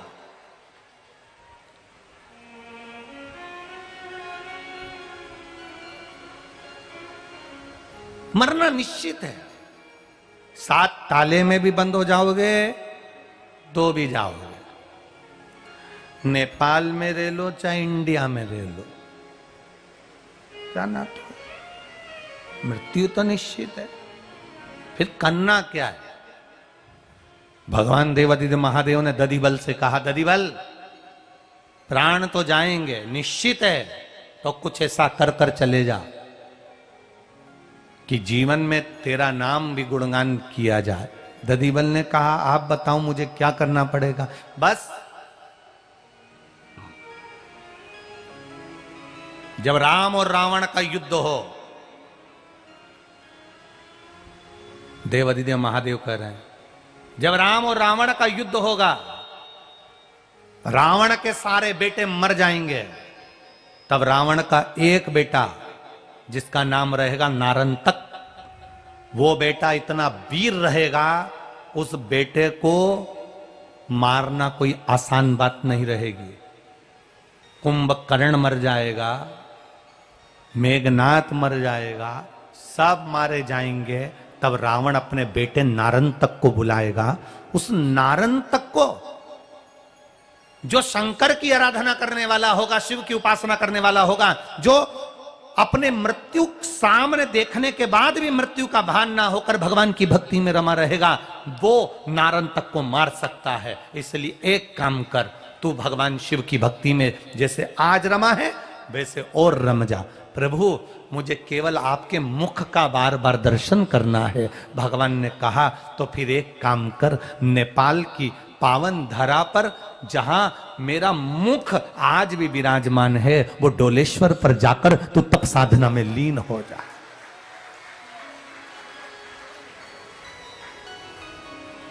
सारी दुनिया में जितने शिवलिंग हैं वो एकदम सीधे मिलेंगे।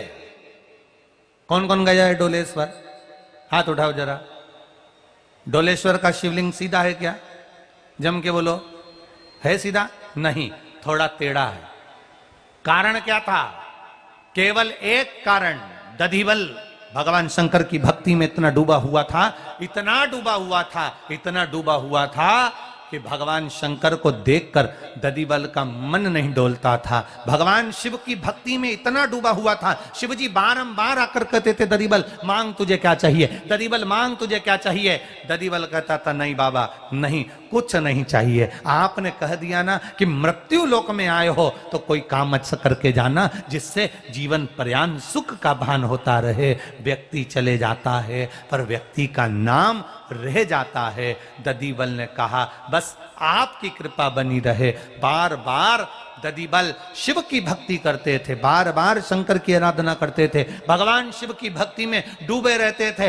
ऐसे डूबे रहते थे ददीबल, ऐसे डूबे रहते थे कि भगवान शंकर के शिवलिंग की आराधना करते करते एक बार ददीबल आराधना करते करते अपने हाथ का टेका महादेव के शिवलिंग से लगा लिया, और महादेव के शिवलिंग से जैसे ही टेका लगाया, ददीबल टेका लगाकर बस बैठे ही थे, देव अधिदेव महादेव वहीं पर थोड़े से तिरछे हो जाते हैं और भगवान शिव आकर वर प्रदान कर कर चले जाते हैं। वो डोलेश्वर महादेव, वो डोलेश्वर महादेव, वो साधारण नहीं है। डोलेश्वर महादेव नेपाल की धरा पर ये पशुपतिनाथ, ये डोलेश्वर महादेव, ये कोई साधारण नहीं है महाराज, सिंपल ना। ये वही डोलेश्वर महादेव है जब माता पार्वती जी के भाई क्रोंच को,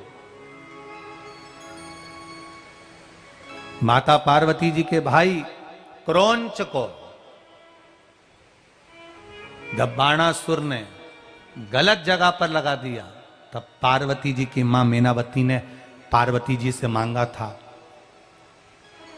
कि क्रोंच का बदला लिया जाए। क्रोंच का,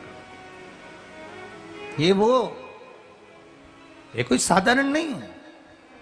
और मां पार्वती जी ने भी जिस डोलेश्वर महादेव के सम्मुख में बैठकर स्वयं साधना करी है, स्वयं साधना।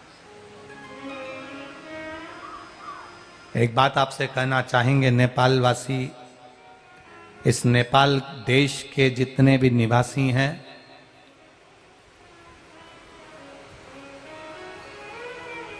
आप तो मधेश के वीरगंज से कथा सुन रहे हो, नेपाल देश के मध्य प्रदेश के वीरगंज क्षेत्र से कथा सुन रहे हो, पर आप लोगों से केवल इतना कहना चाहेंगे, जिंदगी में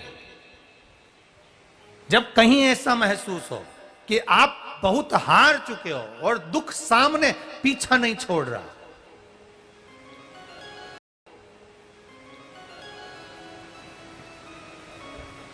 दुख पीछा छोड़ ही नहीं रहा, लगे जब ऐसा, तब कुछ नहीं करना है।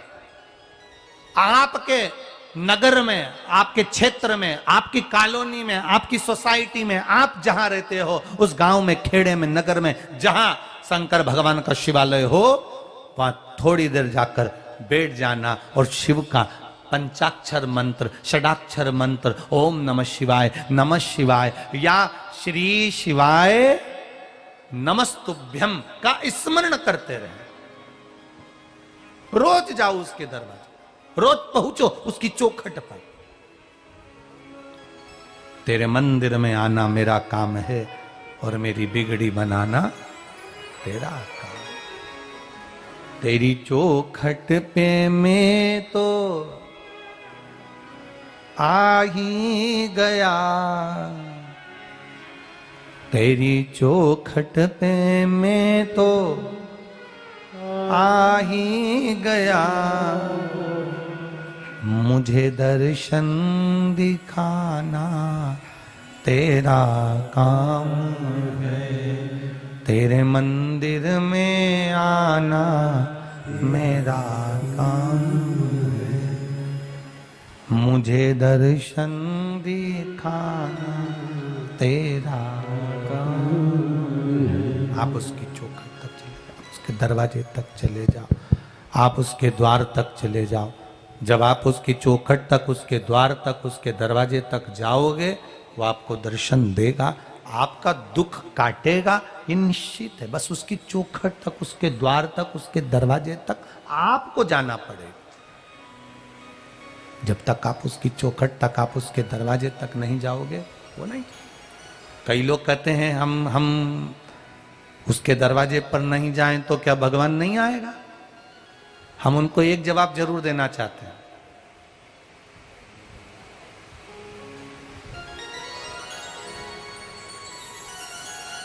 किराने वाला दुकान लेकर तुम्हारे पास आता है क्या? जम के बोलो जरा जल्दी से। कपड़े वाला पूरी कपड़े की दुकान लेकर तुम्हारे पास आता है क्या? अलमारी वाला अलमारी की दुकान लेकर तुम्हारे पास आता है क्या? बोलते जाओ जरा जम के। फ्रिज वाला फ्रिज लेकर तुम्हारे घर पे आता है क्या? टीवी वाला टीवी की दुकान लेकर तुम्हारे पास आएगा क्या? मोबाइल वाला मोबाइल की दुकान लेकर तुम्हारे पास आएगा क्या? नहीं। मोबाइल लेना है तो दुकान पर जाना पड़ेगा, कपड़ा लेना है तो दुकान पर जाना पड़ेगा, टीवी खरीदना है तो दुकान पर जाना पड़ेगा, और अपना दुख मिटाना है तो महादेव की कथा में जाना पड़ेगा। यह निश्चित है।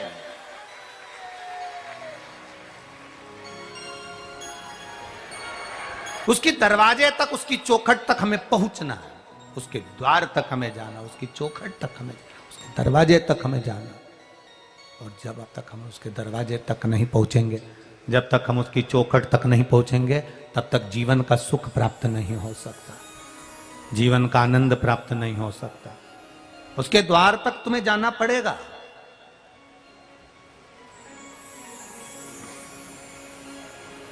नाई की दुकान पर जाओगे तो बाल कटेगा, और परमात्मा के मंदिर जाओगे तो दुख कटेगा। ये निश्चित है। उसके द्वार तक जाना पड़ेगा।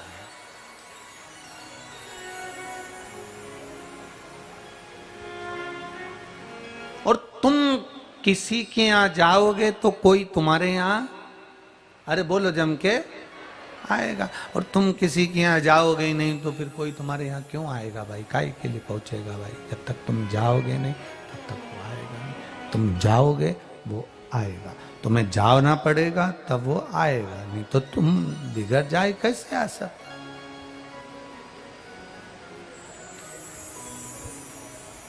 तुम आना भोले बाबा,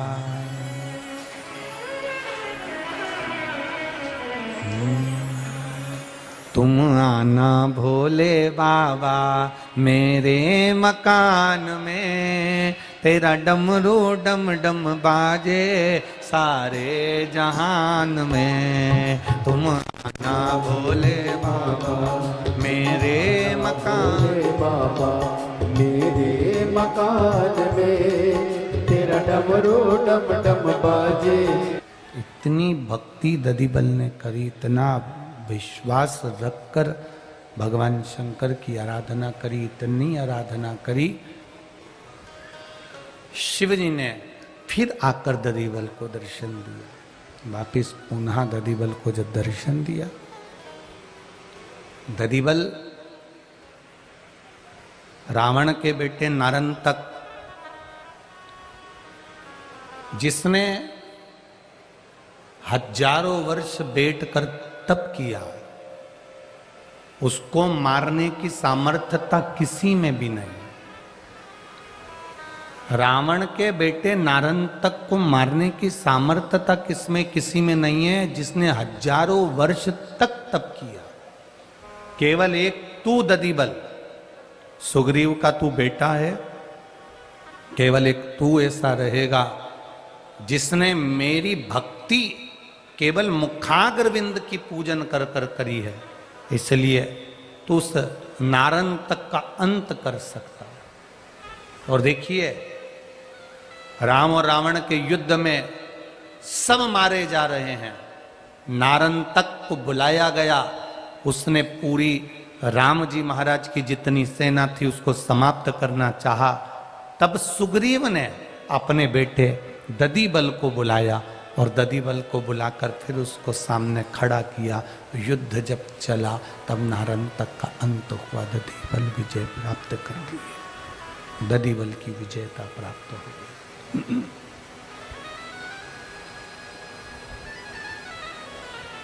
शिव कथा कहती है, भगवान शंकर का संवाद कहता है, शिव महापुराण का चरित्र कहता है।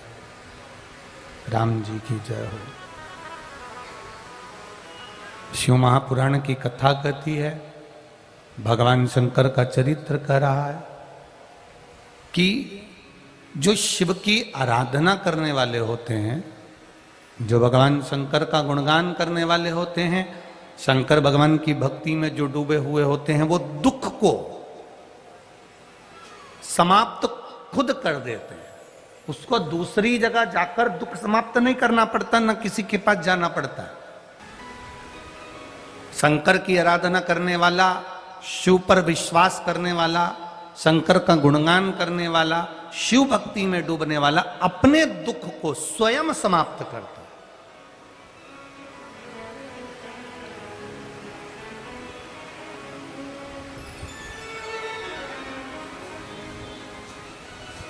देवता राक्षसों ने जो मंथन किया था, उस मंथन में सबसे पहले गौमाता निकली थी, गौमाता के बाद में फिर विष निकला था। उस विष को ले जाकर भगवान शिव के चरणों में भगवान शंकर के पास में दिया था। बाबा देवादिदेव महादेव ने उस विष को जब लिया, उस विष को जब प्राप्त किया और उस विष को मेरे देवादिदेव महादेव ने पिया, पार्वती जी ने उनका हाथ रोक दिया था। माता पार्वती जी ने महादेव का हाथ रोका और कहा, ये सारे देवता अमृत पिएंगे और आप विष पी रहे हो। सारे देवता अमृत पीने जा रहे हो और आप विष पी रहे हो। शंकर भगवान ने एक ही बात माता पार्वती जी से कही, सुनो पार्वती, बस इतना स्मरण रखना कि जितने भी देवता हैं ये केवल देव कहलाते हैं, इनको महासंबोधन नहीं लगा है, पर देवताओं में भी महासंबोधन मेरे नाम के आगे लगा है। इसलिए इन देवताओं को अमृत में दे रहा हूं और इन देवताओं की रक्षा के लिए विष में पी रहा हूं, विष में पी रहा हूं। मेरा महादेव जब देता है अपने भक्त को तो कोई साधारण नहीं देता। मेरा महादेव अपने भक्त को देता है तो श्रेष्ठ देता है। जैसे एक छोटा सा बच्चा, उसके एक हाथ में सेवफल इसमें भी है, उसके एक हाथ में सेवफल इसमें भी है, दोनों हाथ में सेब रखा है। छोटे से बच्चे के दोनों हाथ में सेब है, दोनों हाथ में सेब लेकर खड़ा हुआ है और दोनों हाथ में उसके सेब थे, खेल रहा था, आनंद ले रहा था। इतने में पिताजी ने कह दिया, ए बेटा इधर आओ, इधर आओ जल्दी से। बच्चा पास में नहीं आया। पिताजी ने आवाज लगाकर कहा, तुम्हारे पास में 2 सेब हैं, इसमें से एक सेब मुझे दे दो। इतने में बच्चा उधर मुंह करा और सेब को अपने मुंह में भर गया। अब एक हाथ का सेब उसने मुंह में भरा, उसको तुरंत कुतर दिया। इतने में पिताजी ने कहा, बेटा लाओ एक सेब दे दो। अब बच्चे ने दूसरा हाथ का सेब लिया, उसको भी कुतर दिया।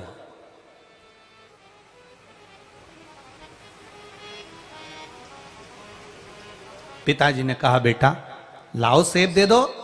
पिता को आश्चर्य हो रहा था कि पिता बच्चे से सेब मांग रहा है और बच्चे ने उसको दोनों हाथ के सेब को कुतर लिया, दांत में काट लिया, दोनों को खाया। तब पिता को बड़ा आश्चर्य हुआ। बड़ी आश्चर्य की दृष्टि से पिता ने उस बच्चे को देखा कि मेरी औलाद, मेरा बेटा, और मुझे सेब ना दे रहा।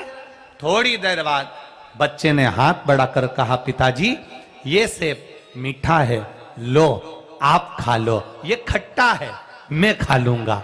पिता को अच्छा लगा। हम थोड़ी देर जब अपना कोई कार्य होता है और वो कार्य नहीं होता तो हम अपने विश्वास को डोल जाते हैं। हम सोचते हैं भगवान हमारी सुन ही नहीं रहा, भगवान हमारी सुन ही नहीं रहा, भगवान हमारी सुन ही नहीं रहा।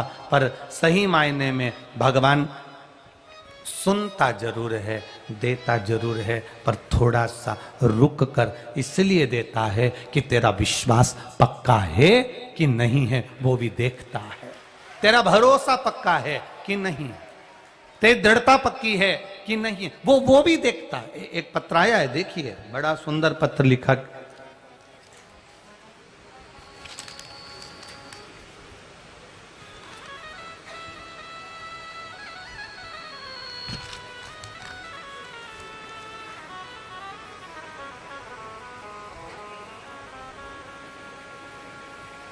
मैं प्रियंका पांडे, भारत देश के बिहार राज्य पश्चिमी चंपारण जिला बगहा गांधीनगर की निवासी हूँ। मेरा मायका गुरुदेव गाजियाबाद का है। कहीं बैठी हो तो हाथ हिला सकती हैं, आप ही हैं, दोनों हाथ हिला दो ऐसा। श्री शिवाय नमस्तुभ्यम। मेरी माँ पिछले 2.5 साल से पेट की गंभीर बीमारी से जूझ रही हैं, क्योंकि उनको कैंसर से पीड़ित हैं। बीमारी का नाम तो इतना भारी है गुरुदेव, क्योंकि कैंसर जैसी बीमारी जो सुनता है उसी को लगता है कि इतनी भारी बीमारी है। बहुत पैसा लगा चुके,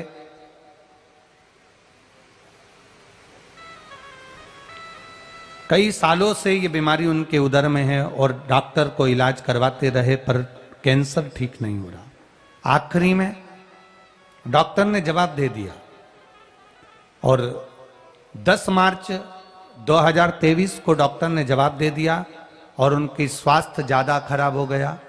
उनको ऑक्सीजन भी लग गया और डॉक्टर ने कहा अब ये अंतिम सांस तक ऑक्सीजन लगेगा, जब तक इनके प्राण रहेंगे तब तक।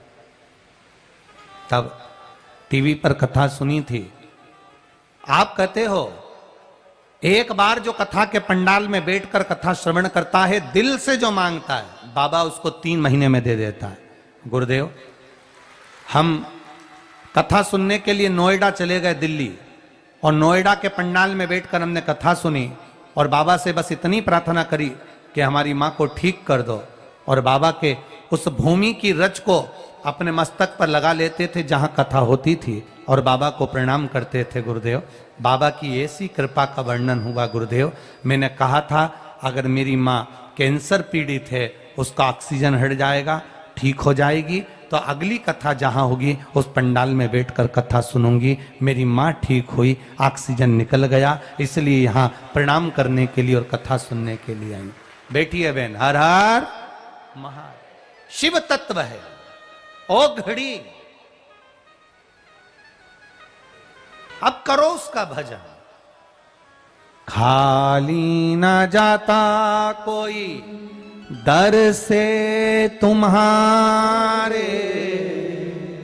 हमसे लोग कहते हैं गुरुजी आप ये शिव पोथी पे चढ़ी हुई बेलपत्री का ऐसा क्या तत्व है? शिव महापुराण की कथा कहती है देवाधिदेव महादेव तुम रुका जी से कह रहे हैं, तुम रुका जी।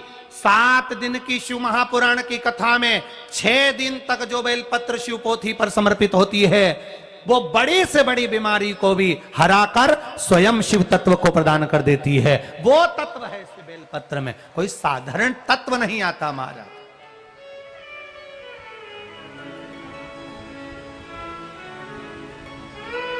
एक बेलपत्र, एक साधारण सी बेलपत्री, केवल एक बेलपत्र। कितना कितना लोग कहते हैं गुरुजी अगर हम पेड़ पे से बेलपत्र तोड़ लें और खा लें असर करेगी क्या? हम उनसे कहते हैं 1 कटोरी प्रसाद बनाना और भगवान के आगे रख देना,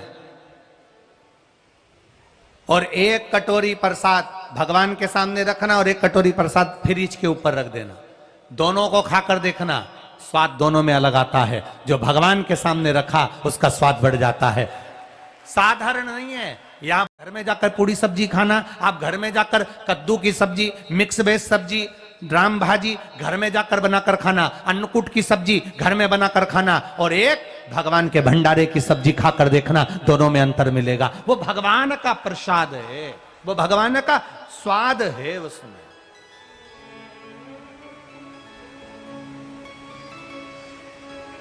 तो फिर कोई पूछा कभी भगवान खाता हुआ तो दिखता ही नहीं है, कभी भगवान तो खाता हुआ दिखता ही नहीं है। तो हम कहते हैं इस किताब में जो लिखा वो अक्षर किताब में लिखा, आपने दृष्टि से देखा, पढ़ा, दिमाग में उतर गया, याद हुआ कि नहीं हुआ? बोलो जम के। एक बार पढ़ा, एक बार देखा, 2 बार देखा, 3 बार देखा, पढ़ा, याद हुआ, अक्षर स्थिर है, अक्षर कॉपी में लिखा है, वो उठकर तुम्हारे दिमाग में नहीं गया पर दृष्टि के माध्यम से वो तुम्हारी बुद्धि में चला जाता है। उसी तरह भगवान के सामने जब हम प्रसाद का पात्र रखते हैं, भोजन बनाकर रखते हैं, भगवान उस पर दृष्टि दे देता है तो उसमें स्वाद भगवान का आ ही जाता है, वो भगवान के अधरामृत में पहुंच ही जाता है। अब इस कॉपी के अक्षर कहीं गए क्या? किताब के अक्षर कहीं गए क्या? नहीं, वही है, पर केवल तुमने देखा, पढ़ा, याद किया और तुम्हारी बुद्धि में आ गया, तुम्हारे चित्त में आ गया। उसी तरह परमात्मा केवल भगवान के सामने मिश्री जाती है, मक्खन जाता है, भोजन जाता है, सामान जाता है, एक बेलपत्र भगवान के पास जाती है, वो अपने आप में औषधि बन जाती है, क्योंकि उसका स्पर्श उसके सामने जाते ही, दृष्टि पड़ते से ही उसमें औषधि आ जाती है, उसमें औषधि तत्व आ गया। एक माँ ने और पत्र लिखा, देखिए,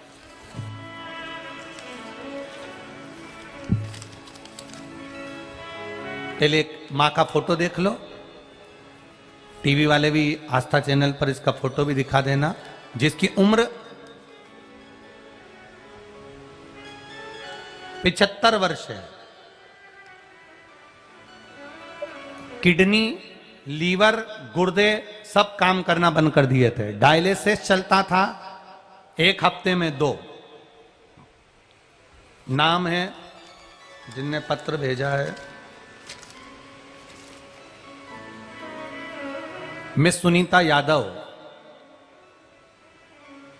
गुड़गांव हरियाणा से आई हूं। कहीं बैठी हो तो हाथ हिलाइएगा, आप ही हैं, दोनों हाथ हिला दो एक बार, हर हर महादेव। अब पत्र में ये 75 वर्ष की माता का आप फोटो देखेंगे, जिनकी किडनी, लीवर, गुर्दा सब डैमेज हो गया और केवल 10% काम कर रहा था, बाकी का पूरा शरीर डैमेज था। 72 ईयर, 72 साल की उम्र है इनकी, और गुरुदेव डायलिसिस भी चल रहा था, किडनी, लीवर सब काम करना बंद कर दिया था।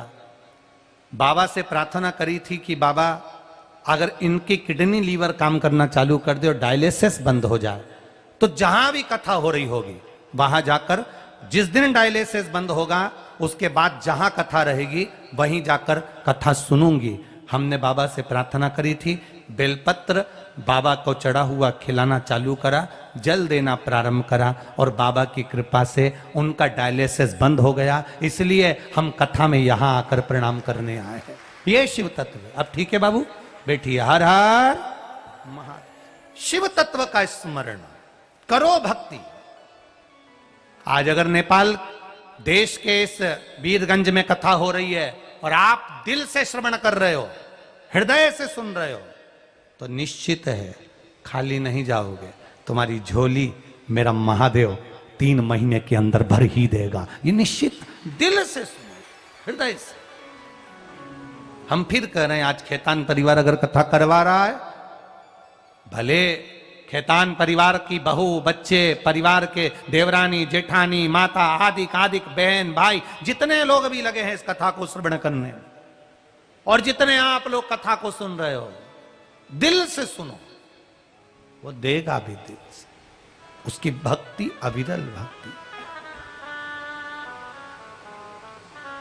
खाली न जाता कोई दर से तुम्हारे, खाली न जाता कोई दर से तुम्हारे, मैं भी खड़ी हूं नन्ही बाहें पसारे, अपने हृदय से लगा लो, लगा लो, गिरी जा रही हो, उठा लो, उठा।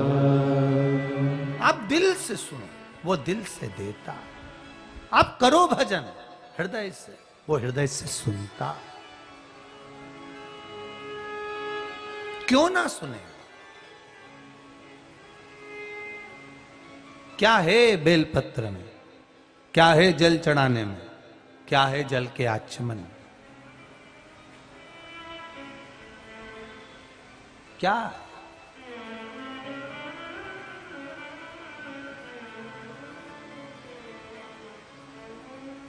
शिव कथा कर रहे, भगवान जब देता है अच्छा आपको देता है।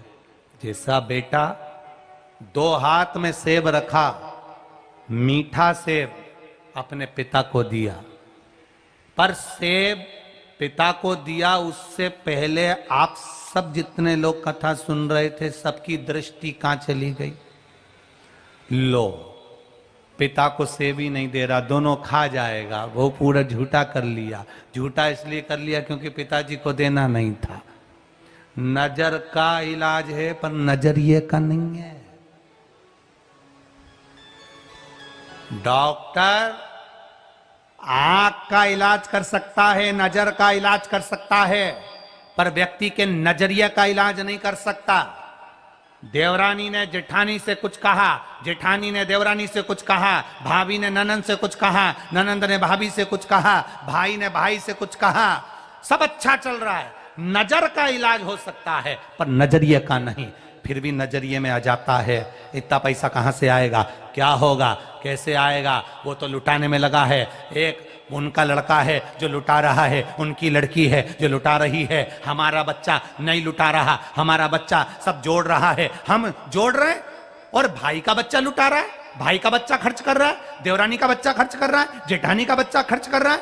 हमारे नजर का इलाज हो सकता है पर नजरिए का नहीं। अंदाजा लगाना किसके लिए कमाया है, इतना जोड़ा किसके लिए जोड़ा, किसके लिए तैयार किया। आज अपन ही अपना सुख नहीं भोग पाए तो वो जीवन बेकार है। जोड़ा जोड़ा जोड़ा, आखिरी में यहीं छोड़ा।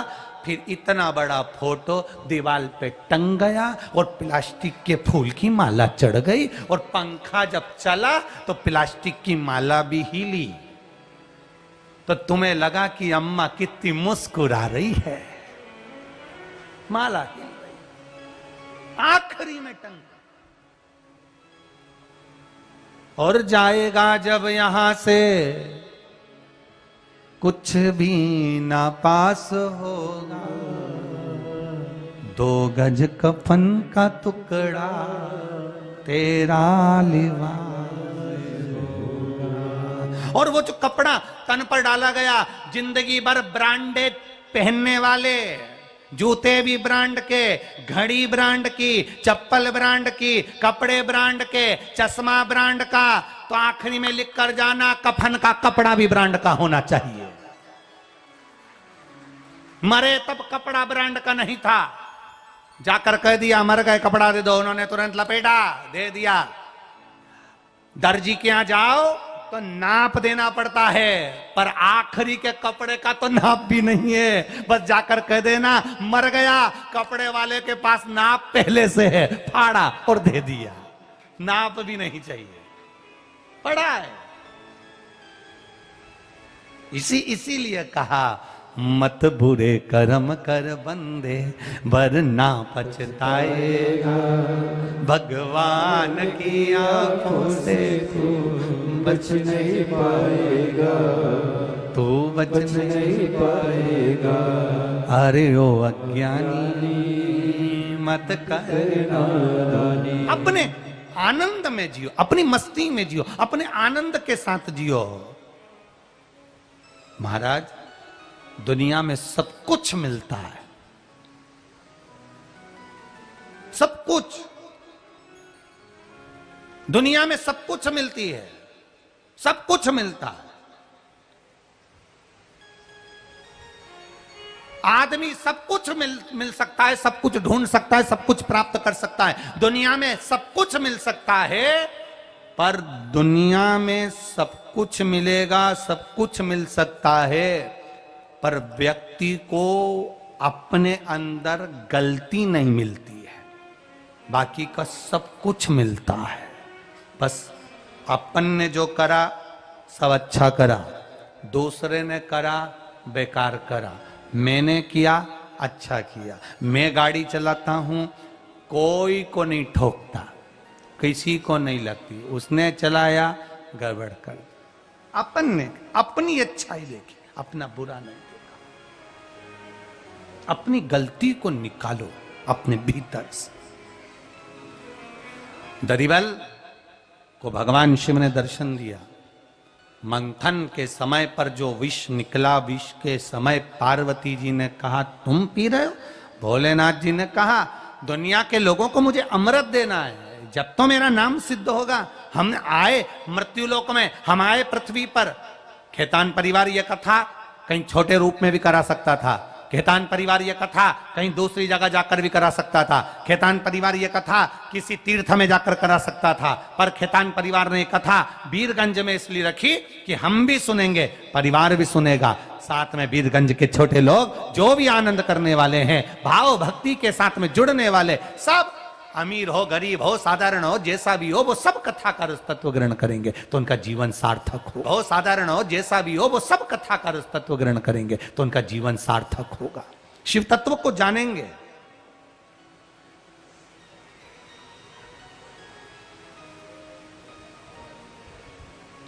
तो कितनी सुंदर बात है महाराज। खेतान जी, इत पशुपति नाथ हैं, उत विश्व, वीरगंज तो बॉर्डर पर है। हित पशुपति नाथ हैं, उत विश्व नाथ हैं, और बीच में शिव पुराण बचे धीरे धीरे चल रही है। इधर पशुपतिनाथ, इधर विश्वनाथ, और बीच में ये वीरगंज में शिव महापुराण की कथा का तत्व चल रहा है। बाबा को धन्यवाद देना, दोनों तरफ पिताजी बैठे हैं, औलाद बीच में बैठकर कथा सुन रही है। इससे बढ़कर सुख और क्या चाहिए। दोनों तरफ पिता, दोनों तरफ बाबा, इधर पशुपतिनाथ डोलेश्वर, इधर मेरा विश्वनाथ, बीच में आनंद के साथ कथा का रस तत्व चल रहा है। अपने तो दोनों हाथों में लड्डू भरा है, दोनों हाथों, इधर खसके तो विश्वनाथ, उधर खसके तो पशुपतिनाथ, दोनों हाथों में।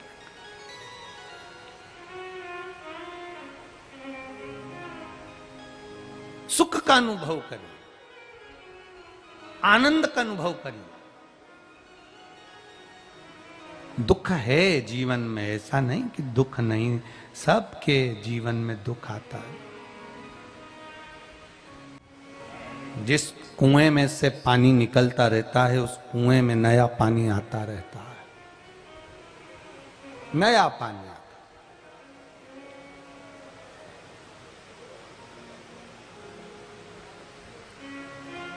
आप दुनिया को जो दे रहे हो, खाली नहीं रहना, वो वापिस प्राप्त होना है, वापिस।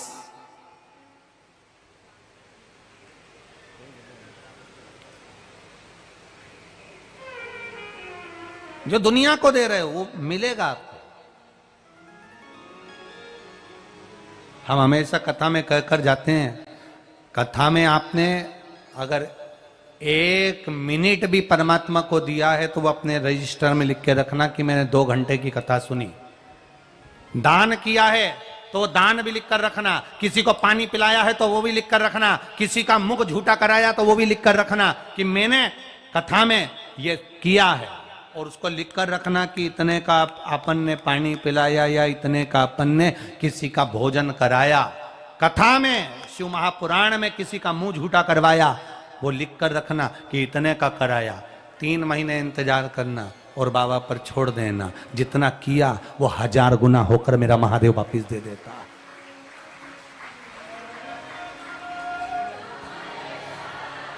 आप जाकर मालूम करो, जितनी जगह पर शिव महापुराण की कथा कर कर आए, जितनी जगह जजमानों ने कथा कराई है, वो दूसरी बार, खेतान जी, दूसरी बार कथा लेने के लिए कथा पंडाब में पहुंच जाते हैं। फिर कथा दे दो, क्यों?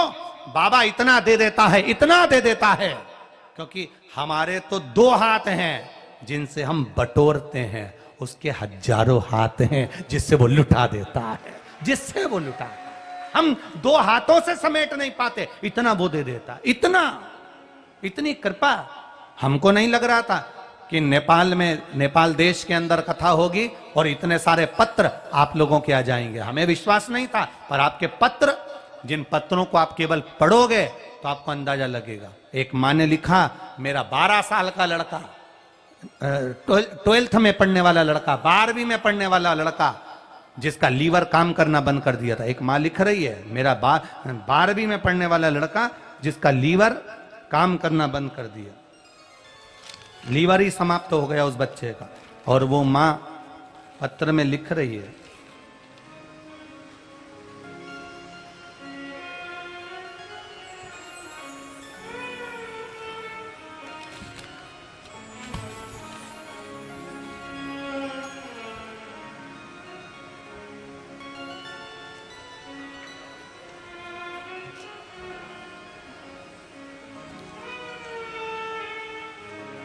शंभु शरणे मांगो घड़ी रे घड़ी दुख काटो दया करी ने दर्शन आपो दया करी ने दर्शन आपो शरण पड़ी मांगो घड़ी रे घड़ी दुख काटो दया मैं पूनम सिंह मोतिहारी बिहार की निवासी हूँ। मोतिहारी बिहार की निवासी हूँ। कहीं बैठी हैं पूनम जी? आप ही हैं? दोनों हाथ हिला दो एक बार। हर हर महादेव। मैं पूनम सिंह मोतिहारी बिहारी की निवासी हूँ। गुरुजी मैं बाबा का क्या वर्णन करूं? 2022 से आस्था चैनल पर कथा सुन रही हूं। मेरा पूरा परिवार भी शिव की आराधना में लगा रहता है। बाबा की कृपा से मेरे पति की भी जान बची। बाबा की कृपा से मेरे बेटे की भी जान बची। गुरुदेव 12th क्लास में बेटा पढ़ रहा, लीवर डैमेज हुआ। डॉक्टर इलाज चालू किया पर कोई फर्क नहीं दिखा। लीवर ने काम करना और बंद कर दिया। बड़े बड़े हॉस्पिटल में इलाज करवाया पर साथ नहीं दिया।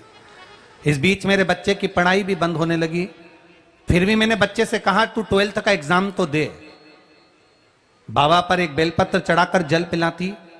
धीरे धीरे लीवर ने काम करना चालू कर और बेटे का मन पढ़ाई में लगा, क्योंकि शरीर इतना हो गया था कि बच्चा पढ़ भी नहीं पा रहा था।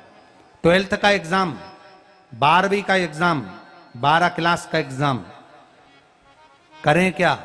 बेटे ने सही से पढ़ाई करी ना करी, पर बीमारी ने इतना घेर लिया कि बच्चा कैसे पढ़े। तब बेलपत्री के बीच वाली पत्ती पर शहद लगाकर बच्चे को परीक्षा देने भेज देती। और बाबा की कृपा से मैं यहाँ प्रणाम करने इसलिए आई हूँ कि मेरे बच्चे का लीवर भी काम करने लगा और बच्चा 12वीं में पास हो गया। इसलिए मैं प्रणाम करने आई। बैठिए बहन। श्री शिवाय नमस्तु। शिव तत्व को जिसने जाना, भगवान की अविरल भक्ति को जिसने जाना और शिव तत्व को जिसने पहचान लिया। एक रक्सोल बॉर्डर से भी कोई आए हैं, baby Chaurasia, Raxaul Bihar. Mobile number दिखा उन्होंने। बेबी चौरसिया कहीं बैठी हैं? आप ही हैं? पहले तो आपको बधाई बहुत बहुत कि आपने जो बाबा से मांगा था, आपके बेटे के लिए गवर्नमेंट जॉब आपने बाबा से बोली थी और बाबा ने यूडीसी ऑफ इंजीनियर में आपके बेटे को जॉब दी है। ये बाबा की कृपा पर हुई है। बहुत बहुत साधुवाद आपको, बहुत शिव कृपा। तो यहां शिव तत्व को जानने का मौका मिला। आप क्या दिए शिव जी? शंकर भगवान कर रहे हैं मेरा काम है केवल देने का, केवल देने का। करो प्रदान। एक कुएं में से जल निकालते रहोगे, नया पानी आता रहेगा। उस कुएं में से जल निकालोगे तो पानी आएगा, जल निकलेगा ही नहीं तो पानी कहां से आएगा? ताजा कुएं का पानी सड़ जाएगा, बेकार हो जाएगा। शिव कह रहे हैं मेरा काम केवल देने का है, संसार के लोगों को दिया। इसलिए मैं देव नहीं, क्या है? जम के बोलो जरा, महादेव है। महा संबोधन जो करता है, घर में भी हमारी कोई माँ हो, सासू हो, ससुर हो, देवर हो, जेठ हो, नातेदार, रिश्तेदार, कुटुंब, कबीले वाले, वो देते हैं तो कह देते हैं साहब ये महान पुरुष है।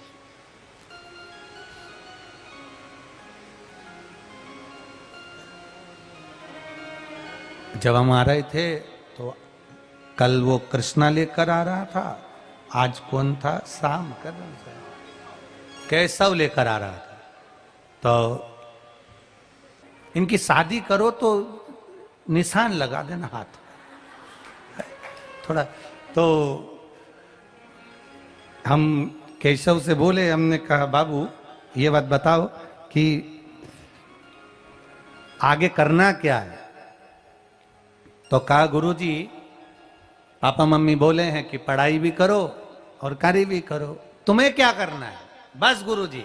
फिर आगे आया चौराहे पे, तो चौराहे से यहां तक लेते आते हैं, गुरुजी ये पूरा जो क्षेत्र है ना इसको ग्रीन बेल्ट बनाना है, यहाँ खूब पौधे लगाना है। तो हमने कहा बाबू प्रयास करिएगा कि इसमें बेलपत्री के पौधे भी लगाए जाएं तो जीवन की एक आनंदता उत्पन्न हो। शिव महापुराण की कथा कहती है अगर कोई मुर्दा भी बेलपत्री के वृक्ष की छांव के नीचे से चला जाता है तो उसके लिए पिंडदान तर्पण करा ना करा उसको कैलाश धाम मिल जाता है। ये शिव तत्व है महाराज, ये हमारा शिव महापुराण का एक आनंद सुख है, एक आनंद है।